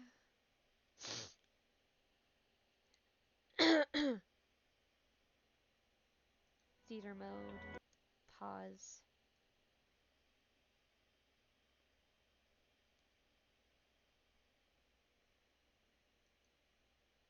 Okay, there is subtitles. Alright, we're all good. Alrighty. Sorry, I had to wait for the VOD to catch up so I can make sure these were all good. Alrighty, we are now moving on to the analog horror series of the FNAF VHS tapes, which are various, like, testing tapes to make sure animatronics are working and stuff. Now, there is also the FNAF VHS tapes that were remade by Baddington, but I'm only gonna watch, I think, one specific one from that because, I kind of like it better than the one that's in Squimpus McGrimpus's playlist. But otherwise, yeah, we're gonna watch this, and when we get to the one that I want to watch from Paddington's remakes of it, then I'll switch to that one. So yeah, let us start with the Fazbear Entertainment Video Manual. Welcome to the Fazbear Entertainment Maintenance Video Manual. This tape will cover the instructions on how to clean out your state-of-the-art animatronic characters. Each animatronic has the same cleaning procedure. First, reach behind their neck and press the red button. This will set them into maintenance mode. Second, press the blue unlock button on the back of the head. Remove the upper jaw carefully, then detach the lower jaw. Third, press down. Gotta learn how to clean out the animatronics. Yep. On both shoulders to unlock the shoulder joints. Remove both arms. Finally, take the torso piece and lift it upward until it is completely removed. Oh. Climb inside the torso and accept your death. Oh. Okay. Okay. Jesus.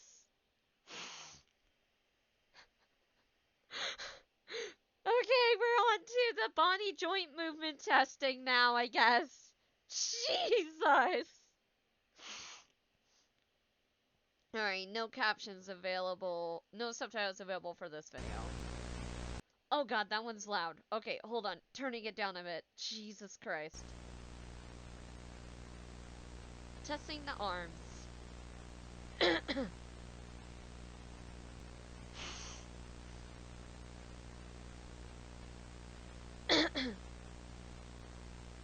Fingers.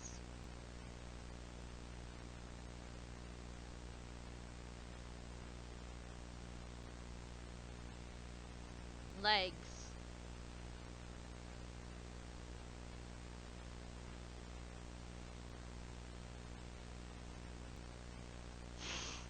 Ears.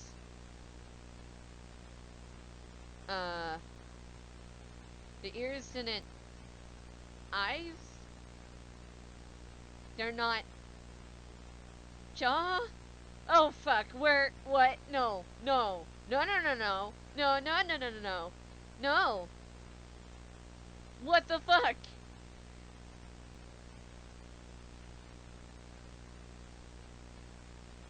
Oh. Hi, Bonnie. Oh, hi, Bonnie. You working, buddy? Yeah? You working okay? You working good? I can tell. Jump. Ah! I knew it! I knew it! I knew it! I was about to say jump scare incoming. I fucking knew it! Puppet! Okay, so if you ever need to know my favorite Five Nights at Freddy's character, literally this guy. Literally the marionette, aka the puppet. Favorite character.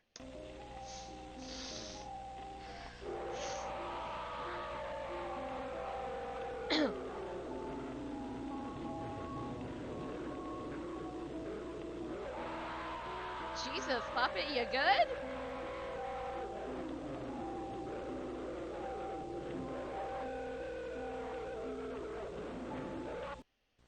Oh. Well, that was potentially another jump scare that didn't really get me. Okay.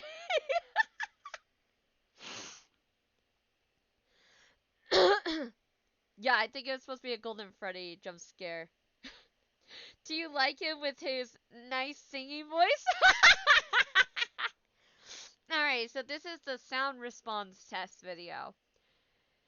Please make sure that the left and right speakers are correctly placed. If you are unsure, refer to the booklet. Crab rave.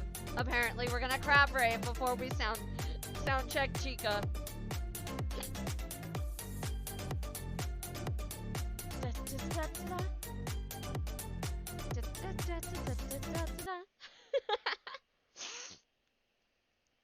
Silly Cheryl. Anyway. I don't think Chica's gonna do a sound check with I don't think Chica's gonna sound check with Crab Rave, sadly. Oh yeah, thank god I turned this down. This noise is obnoxiously loud. If Chica's responding correctly, she should be looking to the left.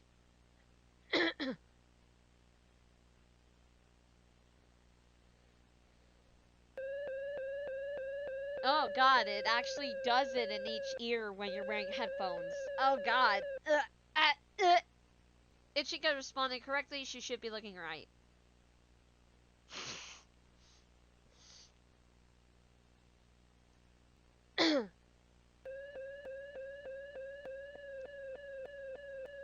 Oh. It's in each ear. If Chica is responding correctly, she should. Oh. Hi, Chica. How are you today? Good. Audio will play. Oh boy.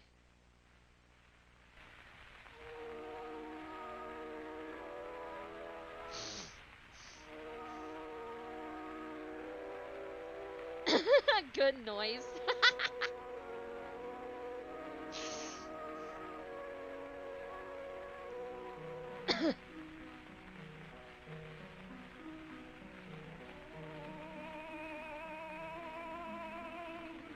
This music makes me feel better.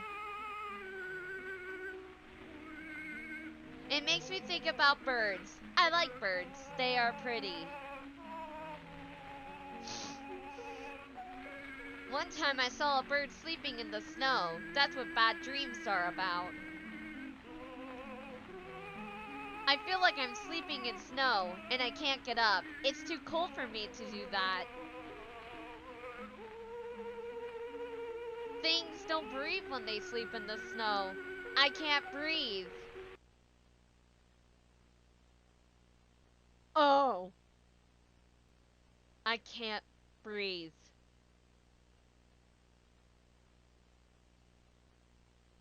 Oh.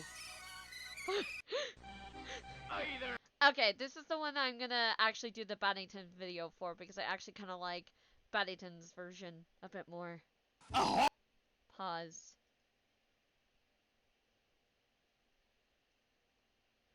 Okay. So for this, we're gonna skip to non-existent video, hit pause. Okay, Pirate Cove pre-show. And now we're gonna turn this down a tiny bit. Alright, here we go. Ahoy, me mateys! It be your favorite swashbuckling buccaneer, Foxy, the Pirate Fox. Arg.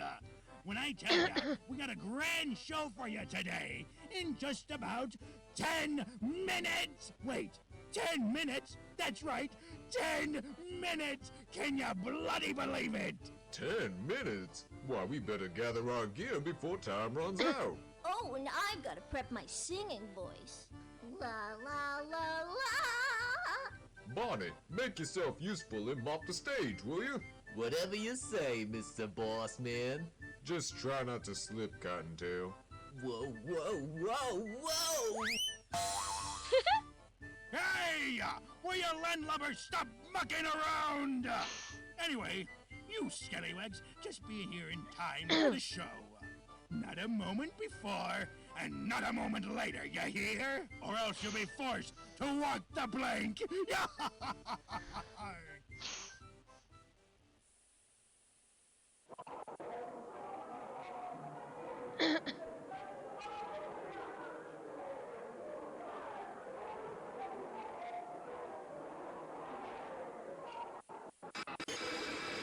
Go, go, go.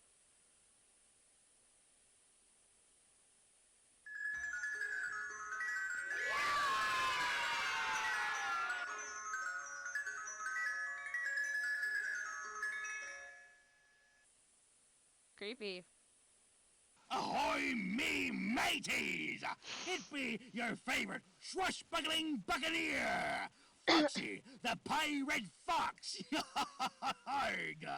When I tell ya, we got a grand show for you today in just about 10 minutes. Wait, 10 minutes? That's right, 10 minutes! Can you bloody believe it? 10 minutes? Why, we better gather our gear before time runs out. Oh, and I've got to prep my singing voice. La la la la! Bonnie, make yourself useful and mop the stage, will you? Whatever you say, Mr. Boss Man. Just try not to slip, Cottontail. Whoa, whoa, whoa, whoa! Hey! Will you landlubbers stop fucking around? Anyway, you scallywags just be here in time for the show. Not a moment before, and not a moment later, you hear? Or else you'll be forced to walk the plank.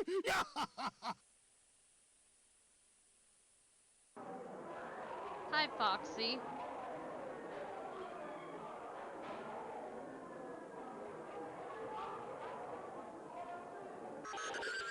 Go, go, go.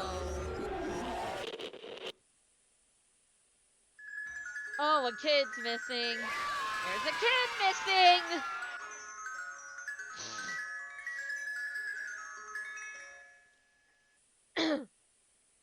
Ahoy, me mateys!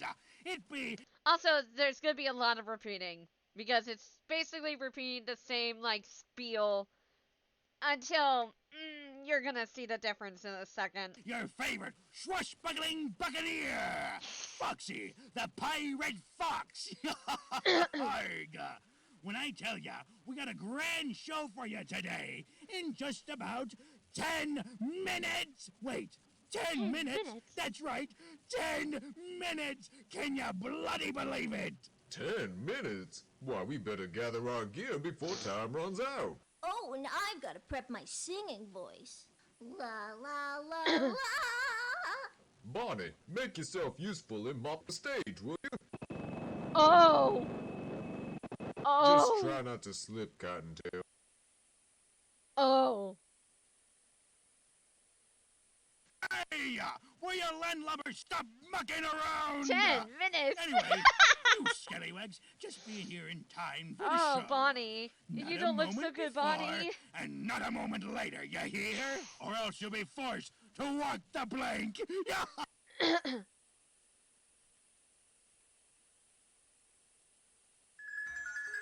Two kids missing. Oh boy! Who's gonna be sabotaged next? Ahoy, me mateys! Oh. It be your favorite swashbuckling buccaneer, Foxy, the pirate fox. Arg. When I tell ya, we got a grand show for you today in just about 10 minutes. Wait, 10 minutes? That's right, 10 minutes. Can ya bloody believe it? Oh! Oh, and I've got to prep my singing voice. La la la la. Oh! Oh!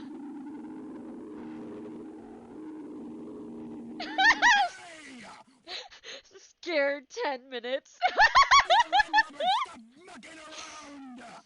Anyway, you scallywags, just be here in time for the show. Not a moment before, and not a moment later, you hear? Or else you'll be forced to walk the plank. Oh. One kid left. Oh no.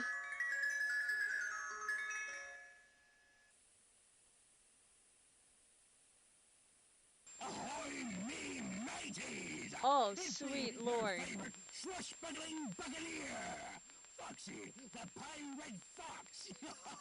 Arg. And I tell ya, we got a grand show for you today in just about 10 minutes. Wait, 10 minutes? That's right, 10 minutes. Can ya bloody believe it? Oh. Oh my god.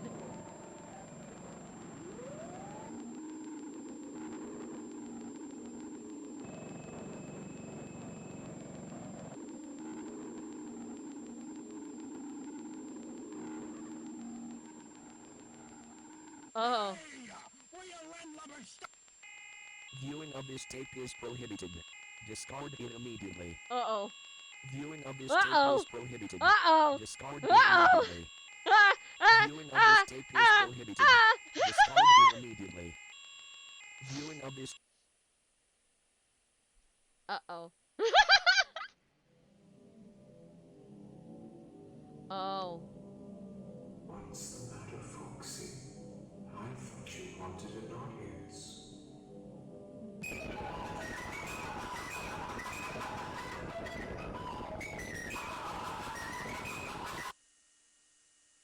Oh.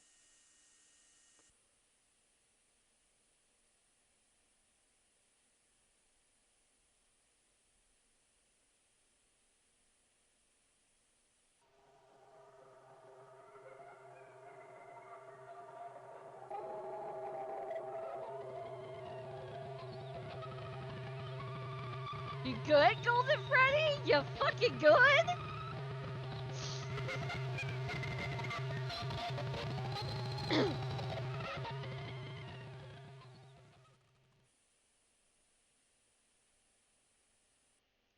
Okay then. Okay then.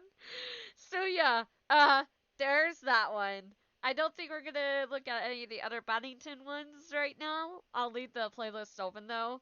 But that was the Paddington version of the one that's in Squimpus McGrimpus's playlist. Plays out pretty much the same. The only difference is, like, you know, it's a cartoon animated version and it doesn't have, like, Freddy or Bonnie or Chica talking. So, yeah. Anyway, this is called Non-Existent Video. Warning, the following video is not suitable for photosensitive individuals and contains content that many would find disturbing. But you're going to watch it anyway. You have to. They need to see a doctor.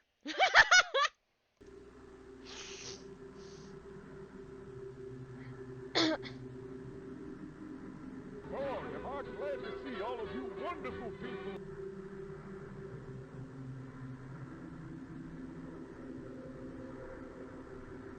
What is a spring lock costume?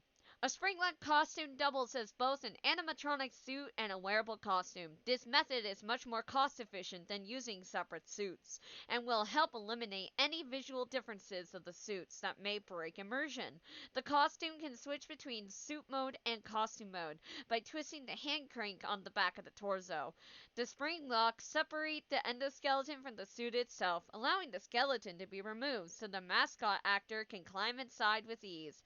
A well-assembled suit has little to no safety risk, but in the case of a faulty costume, you could simply send it back to us for review. I don't like your teeth. Hey, do me a favor. Maybe sometime you could check inside those suits in the back room. 4 teams hidden inside their empty heads. Freddy ripped apart with a smile. Bonnie dancing in the dark. Chica and her wonderful song. Foxy meets the happy man. You are gifted. You found the 5th.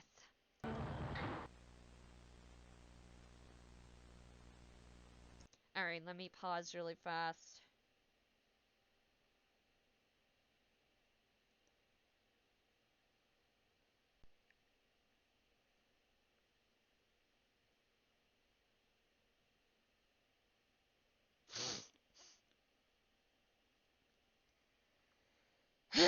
One second, checking what Cheryl says.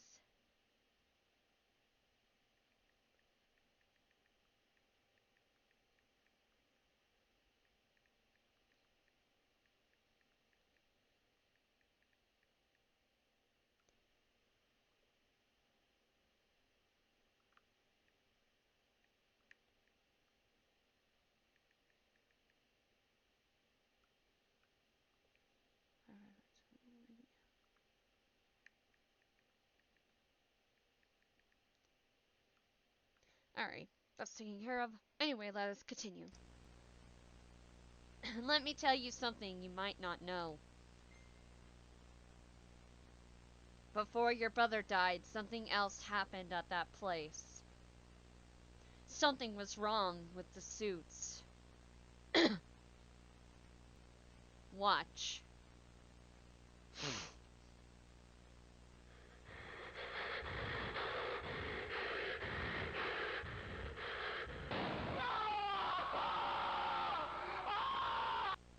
The spring locks went off. I'm going to tell you a secret. The same thing happened to your father. It killed him, but only for a while. As has been said in the last few FNAF games, I always come back. William Afton, stay friggin' dead. No one likes you. Well, a person from the overworld I know likes you a lot, but still. He is still out there. Do you want to find him? Why does this family keep going to there if they all keep dying? Well, okay, so technically, William Afton was killed by the Spring Bonnie costume Springlocks because he got chased in there by the kids' spirits that he killed. Michael Afton was killed basically by his sister because they scooped him in sister locations. So Ennard's endoskeleton, took over his body. But then he threw him up, so I don't know how he is fucking alive without a skeleton. And then their brother, well, Michael Afton threw his fucking brother into Golden Freddy's mouth, and of course, don't mix water or moisture with the spring locks, otherwise they can fucking snap on you, which they did, thus his frontal lobe being bitten off. And then the girl who possesses baby, which is Michael and the crying child's little sister, Misa must be laced with some kind of shit. And then the sister was scooped by Baby into her animatronic suit, which can't hold children like Funtime Freddy could. So the Aftons were just fucked in general. I'll show you. Fazbear's Fright. Don't worry about times, dates, or locations. You'll know when it happens. There will be a gasoline canister in the back, next to the second exit. Your father will be there in the building with you. He will look different. But you'll know it's him. They were fucked enough to keep going back to Condemned Freddy's Pizza. Then you can end this. For good.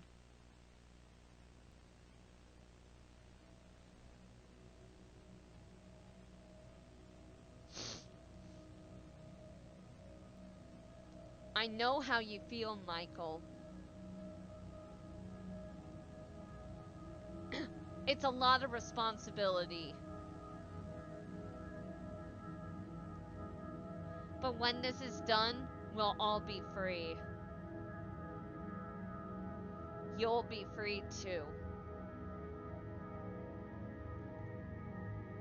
It may not seem like it, but I believe your brother will forgive you.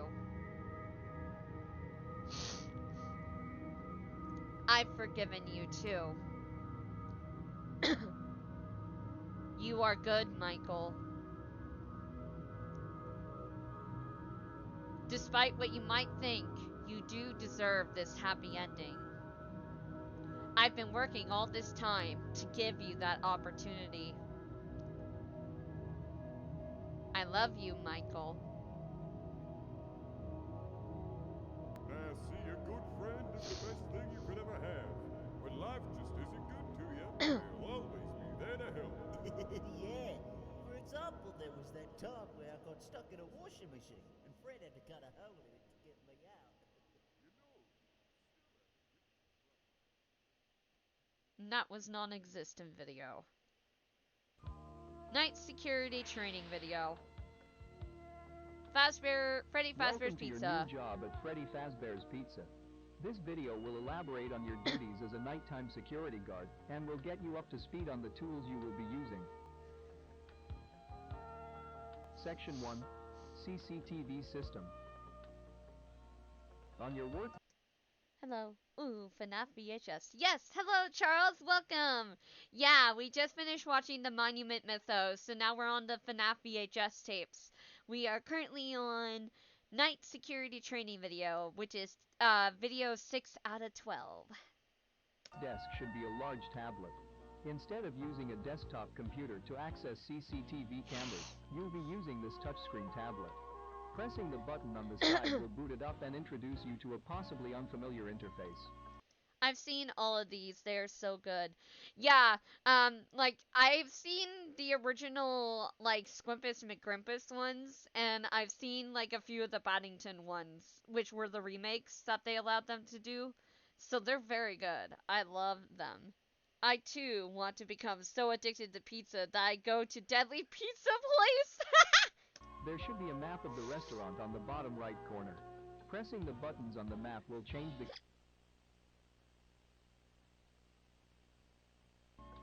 Oh.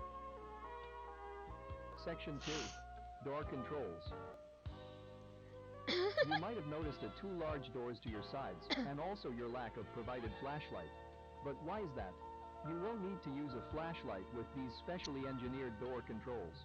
Pressing the white button will activate the light set outside the door, illuminating a Oh!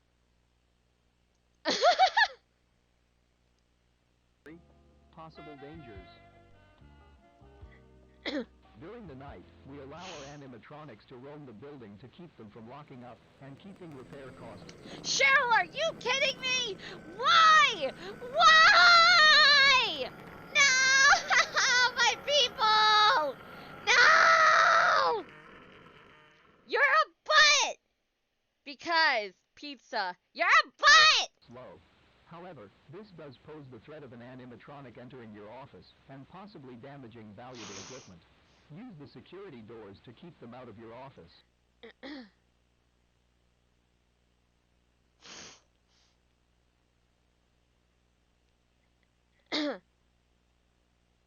Oh dear. I am here. Oh god. The hidden room in the bathroom hallway. The boards. Break them. I'm in there. I'm in there, Michael. Your father. I'm your father. I want to talk to you. I only want to see my boy. Bullshit.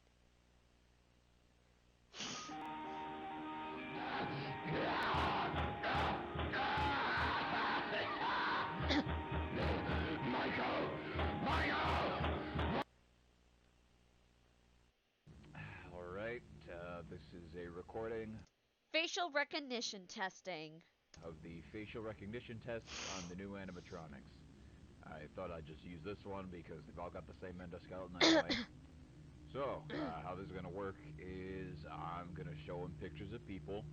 It'll alternate between a picture of an innocent and a person who's committed some kind of crime. When he sees a face, his eyelids should go up a little bit. When it's a criminal, he should play a tone and open his mouth. Hopefully, if this goes well, we can start going into specifics. Alright, first picture, innocent. Eyelids up. Alright, good. Second, criminal. Good, very good. Alright, we'll do a few more. Innocent. Criminal. Innocent. Criminal. Innocent. What's this doing here? Oh no. The hell? Hey, hey, no, no, no, no, no, no, no! There's a face! That's a face! There's a face! I fucking see you! There's a face! There's a face! In the darkness! Fuck you!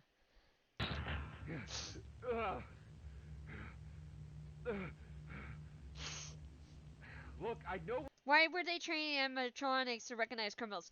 Okay, so for, right, you don't really follow FNAF lore. Meanwhile, I'm obsessed. Anyway, so for Five Nights at Freddy's 2, they introduced animatronics that had facial recognition systems. So if there was a, say, an innocent, like, kid and stuff, they would recognize children and then, like, their families. But if there's somebody who's in, like, oh, I don't know, a criminal record system, so, like, a pedophile, or, like, you know, somebody who had killed a kid in the past, or, like, committed a really serious crime, basically, they would see the person there, keep an eye on them. If they see them acting suspicious, especially around kids, they would make that noise. For this series, at least, they would make a noise to alert, hey, this person's a bad guy, they're a criminal, we need to get them out of here, call the police to get this person out of here. Exactly, Charles, exactly. Someone who shouldn't be in the pizza place, basically. So anyway, they pulled out a picture of William Afton, and that's why Toy Bonnie reacted the way he did, and that's the fucker's face in the background! We can't have that guy back here, but you can't just put shit in without telling me. I could have died. God damn it, you know what? How about you take your facial recognition and shove it? Because I'm not working in this death trap anymore, starting right now! Input lost. Oh dear.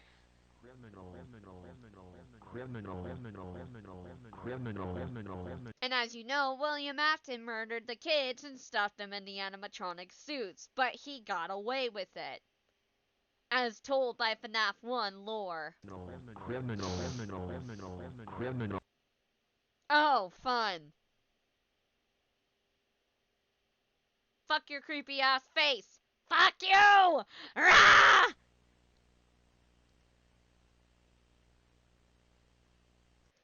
This one is called security footage.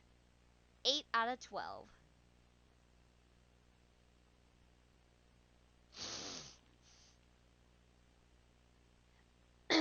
There's Bonnie.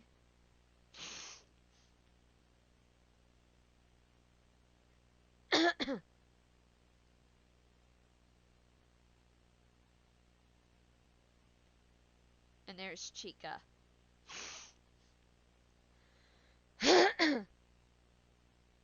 Hi, Lucas. Hey.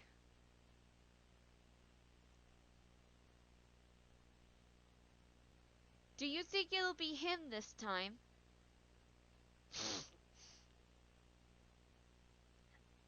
I don't know. Probably not. For all we know, he might just be a... He might just be a what? He might just be gone. Okay, that's what it was.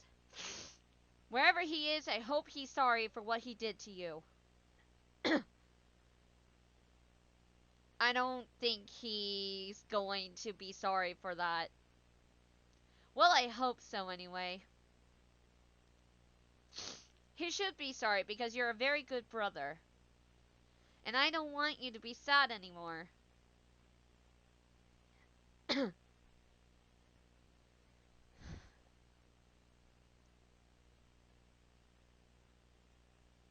Thanks.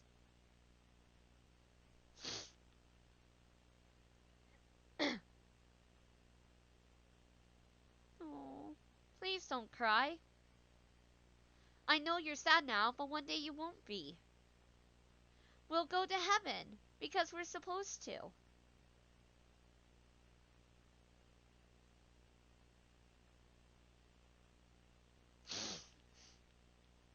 I am so glad you don't really know what's happening.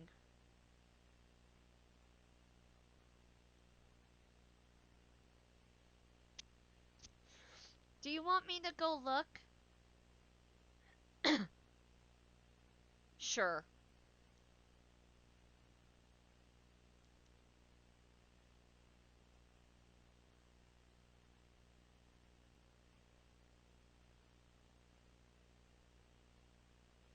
I'll be in the back again. Okay. There she goes. And then she waddled away, waddle waddle, till the very next day. Ba ba ba ba ba ba. Ow.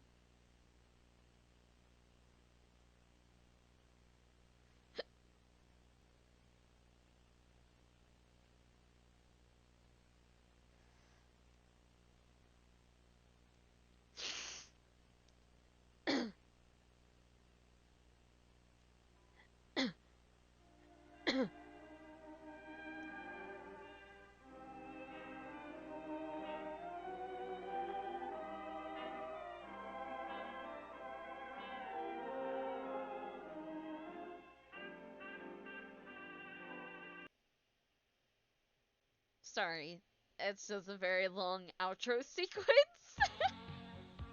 Welcome, Printer's Family Diner employees. Company PSA. Ever since the unfortunate incident from last week, we've been deciding on where the company should go from here. We've decided on something that will require higher effort, but will ultimately be best for the company.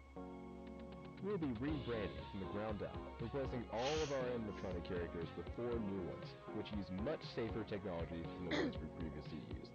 They will no longer feature any kind of spring lock technology and will not be wearable. Wearable costumes will be completely separate. Along with the new animatronics, most of the main area of the building will be rearranged accordingly. There will be 2 different stages, one for the main 3 and another for a separate character. Wall posters will be replaced and the prize area will be restocked. After the restaurant opens That was back a up, face. some of our returning patrons might be confused about these changes. Where did Fredbear and Spring Bonnie go? Who are these new characters? In a situation where you are asked anything along these lines, here is what you say in reply.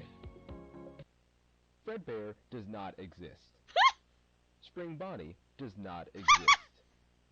Nothing happened to anyone. Oh my god. He does not exist. He does not exist. He does not exist. He does not exist? He does not exist. He does not exist. I don't exist? You said you were sorry. And that you loved me. But I know you're lying. You don't love me. That's what you always said.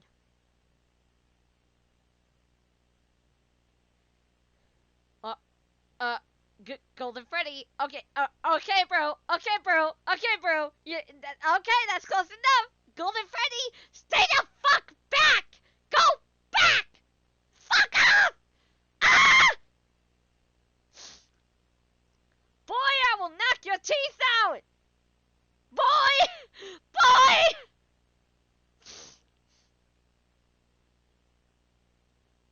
I don't love you either. And I'll take you with me. So you'll know how it feels to stop existing.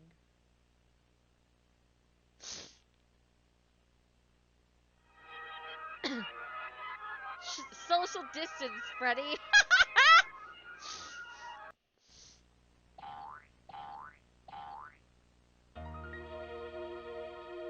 Animated cartoon.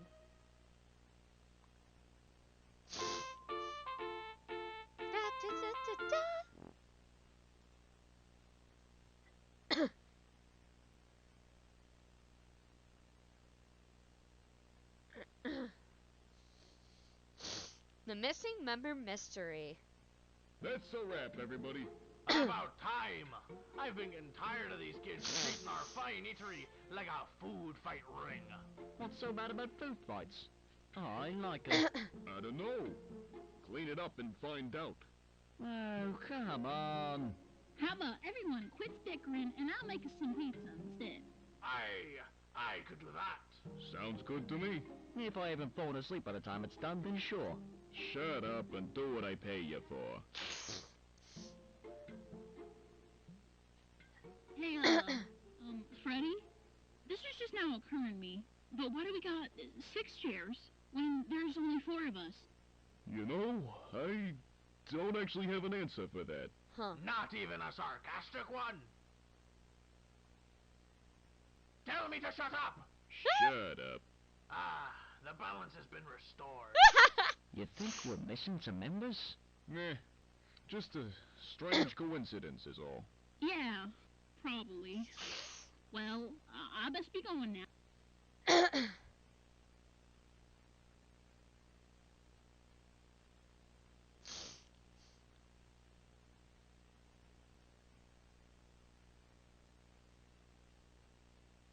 Hello, Chica.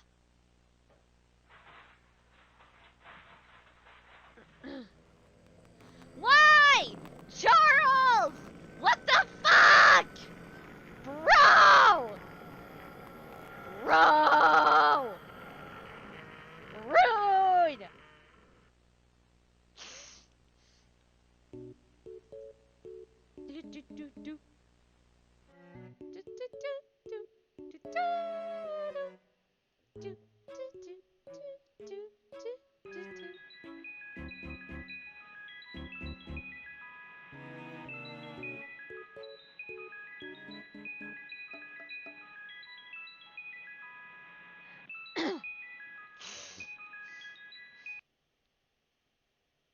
Okay. Spooky door? Spooky door.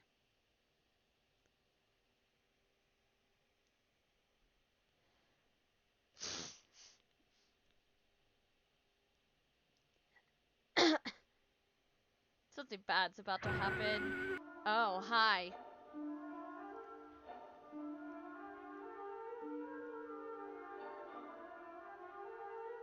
Psychic friend, friend bear. Hey! He's here, he's there, he's everywhere. Who you gonna call? Psychic friend, Fred Bear. Tomorrow is another day.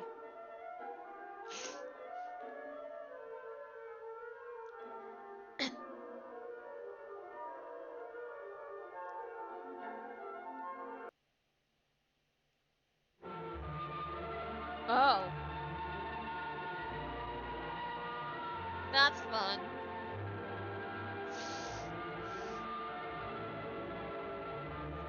We're never getting out.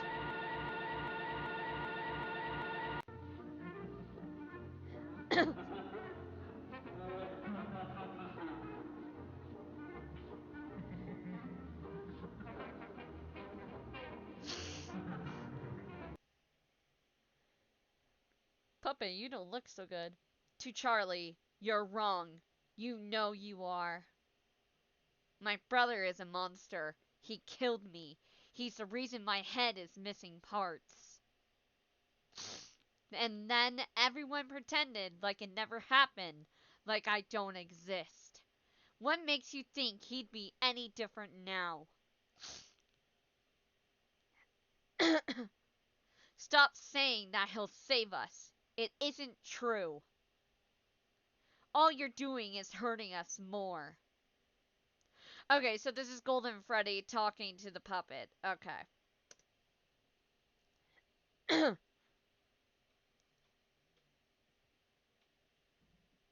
To Nicole, Lucas, Angie, and Benjamin. I'm sorry.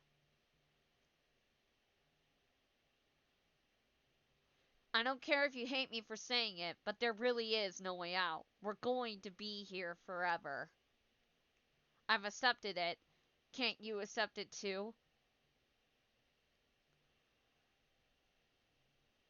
Please.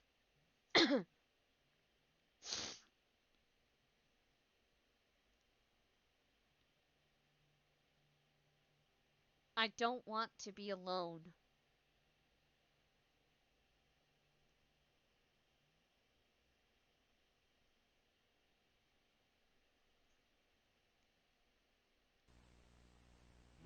Memories.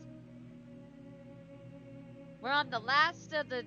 We're on the second to last video.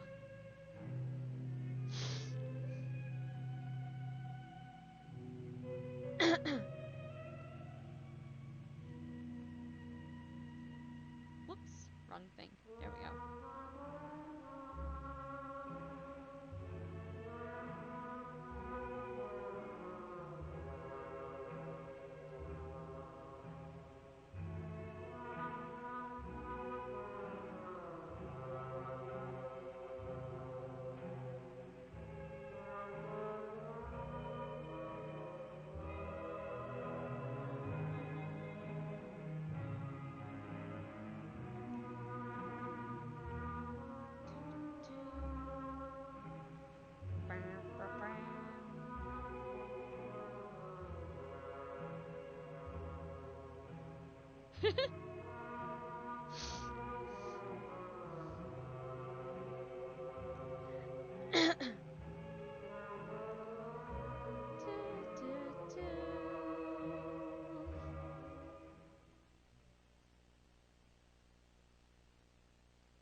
Oh.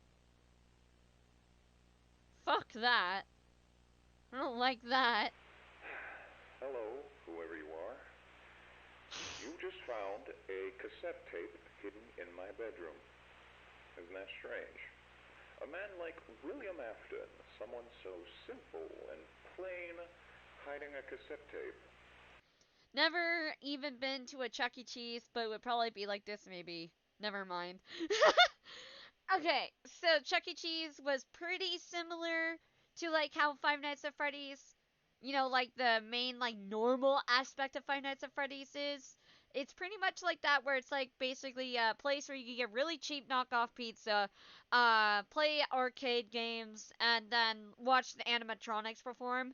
Nowadays, a lot at the Chuck E. Cheese, especially here in the US, have gotten rid of their animatronics. I think there's only one Chuck E. Cheese left in California that actually still has the four remaining animatronics. But otherwise, yeah, no. Otherwise, Chuck E. Cheese's, the only other thing they have other than like the normal stuff is lots of parent fights. Yeah, there's a whole video genre for that on YouTube. Don't even have a Chuck E. Cheese over here in the UK. Oh yeah, definitely. I could definitely see that there definitely isn't one over there. So yeah, if you want, I can always see if I can find you videos later, Charles. Why would he be hiding anything? I'm sure that if you're from around here, you've heard of the somewhat recent happenings with Freddy Fazbear's Pizza. 3 cases of one and 1 case of 2. All of them adding up to the 5 missing children of Freddy's. That was me. I'll elaborate on that later. And, I wouldn't call myself plain, either. I mean, people may think I'm plain when they first meet me. Just a father taking care of himself and his kids who tragically lost his youngest in '83 and supposedly just got over it, right? Wrong. I'll never get over it. And the fact that he died isn't the only reason. You see, Michael did it. Not a surprise, most people know that, but it wasn't an accident. He keeps saying it was, but he's a liar. He hates me, and he hated Joseph. Also, we still canonically don't know the crying child's name.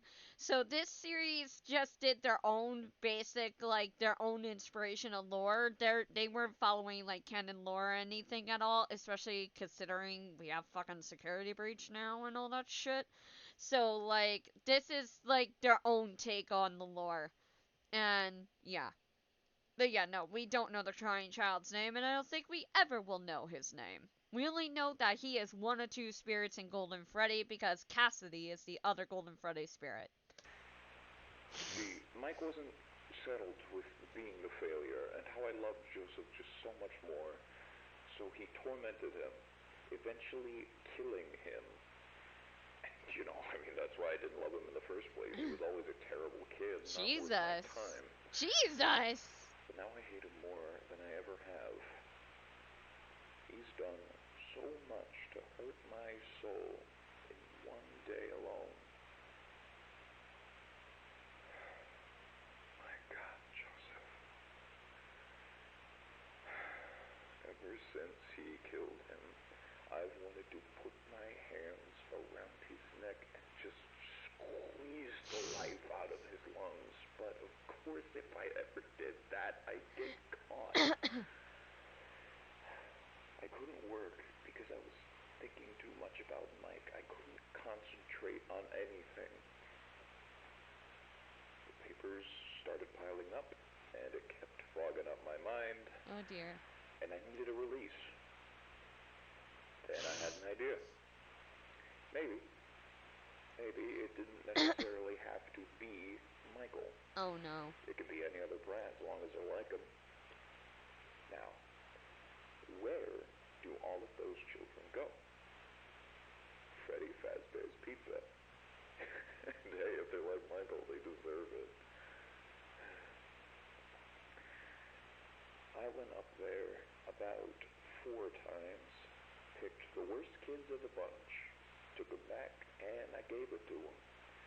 I couldn't do much, of course. They'd start squealing. So I made it quick enough to be efficient, but long enough to make it last. Bruh. It was hell for them, but it was heaven for me. Bruh. And then I leave, without the slightest bit of guilt. So, there you go. And, now that you've heard this, you should know that I check this spot every day to see if this tape is moved. I've seen it so many times, I'll be able to notice even the slightest difference. Uh-oh. I will know. So you better put it back, Michael. Oh.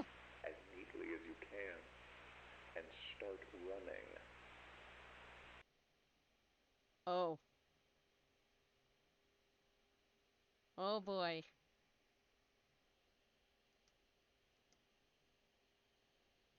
And now, we are on the last one, the finale. I'm trapped. The locks went off while I was wearing it. Somehow, I thought that thing would protect me. After all, I'm not good with thinking on my feet. Now I'm awake. My heart stopped beating, and they put the boards back up, so there goes my only way out. Either way, it hurts too much for me to get up. I guess it works the same for me as it did for them. I die and end up as one of these. I just wish I knew about that part earlier. I don't know how long I'm gonna be in here.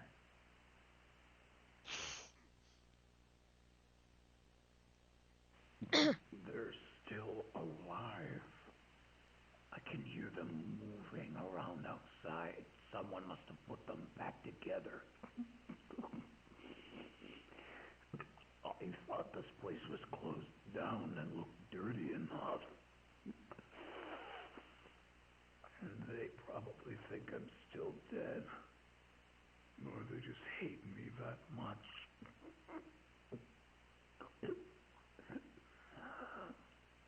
They really are just like him.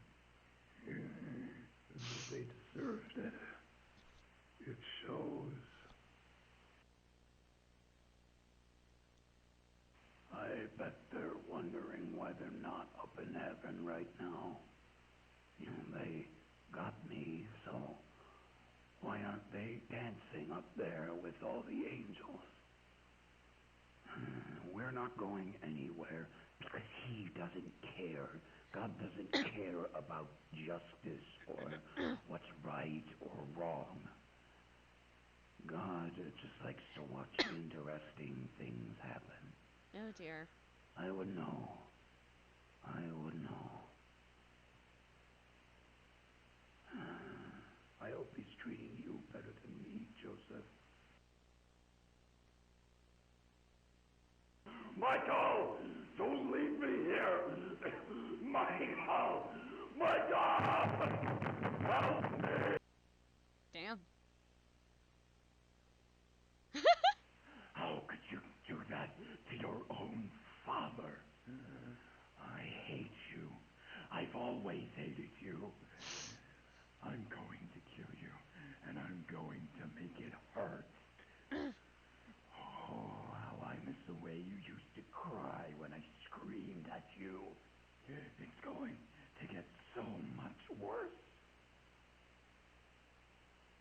I'm going to get out, and I'm going to find you, and I'll give you a real reason to cry. Oh dear.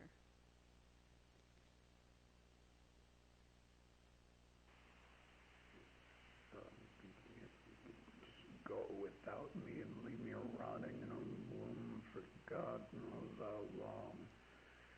1 year, I track of time. I can't. I don't. I'm alone. Damn you. God damn all of you. I got out. I got out. I got out. I don't know where they took me, but it's somewhere new. So much more room to breathe. There's so many things in here. I remember every single one of them. They Fazbear have Fright. your mask, Michael. The fox. I hate looking at it. It makes me feel so alive. Yeah, now he's Come in on, Fazbear Michael. Fright where he's gonna Come fucking burn visit to me. death. I know you'll do it. She'll make you do it. I'll give you the warmest welcome you can imagine.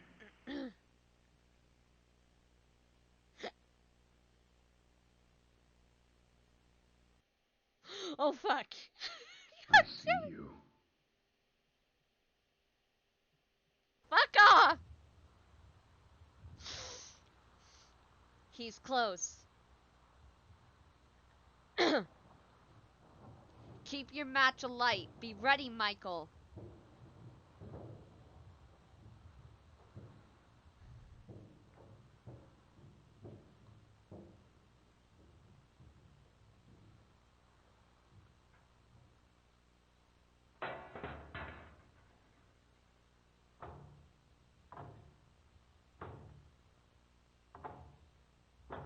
Uh-oh. Uh-oh. Uh-oh.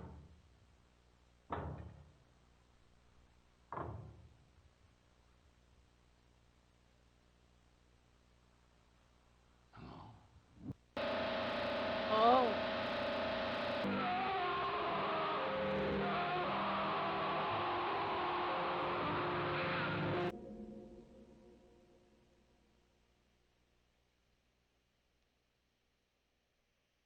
Oh my.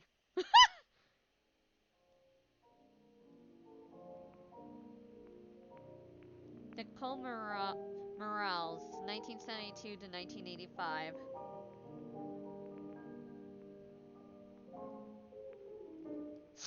Lucas and Angie Collins, 1975 to 1985, 1979 to 1985.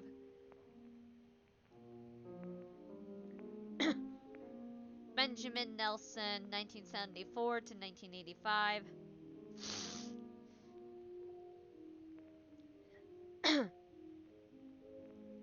Charlie Emily, 1973 to 1984.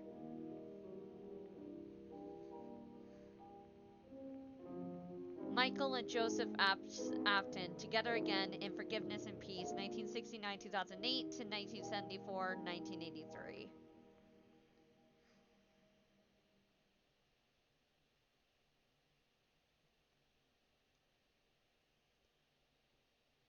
And that, ladies and gentlemen, was the FNAF VHS tapes.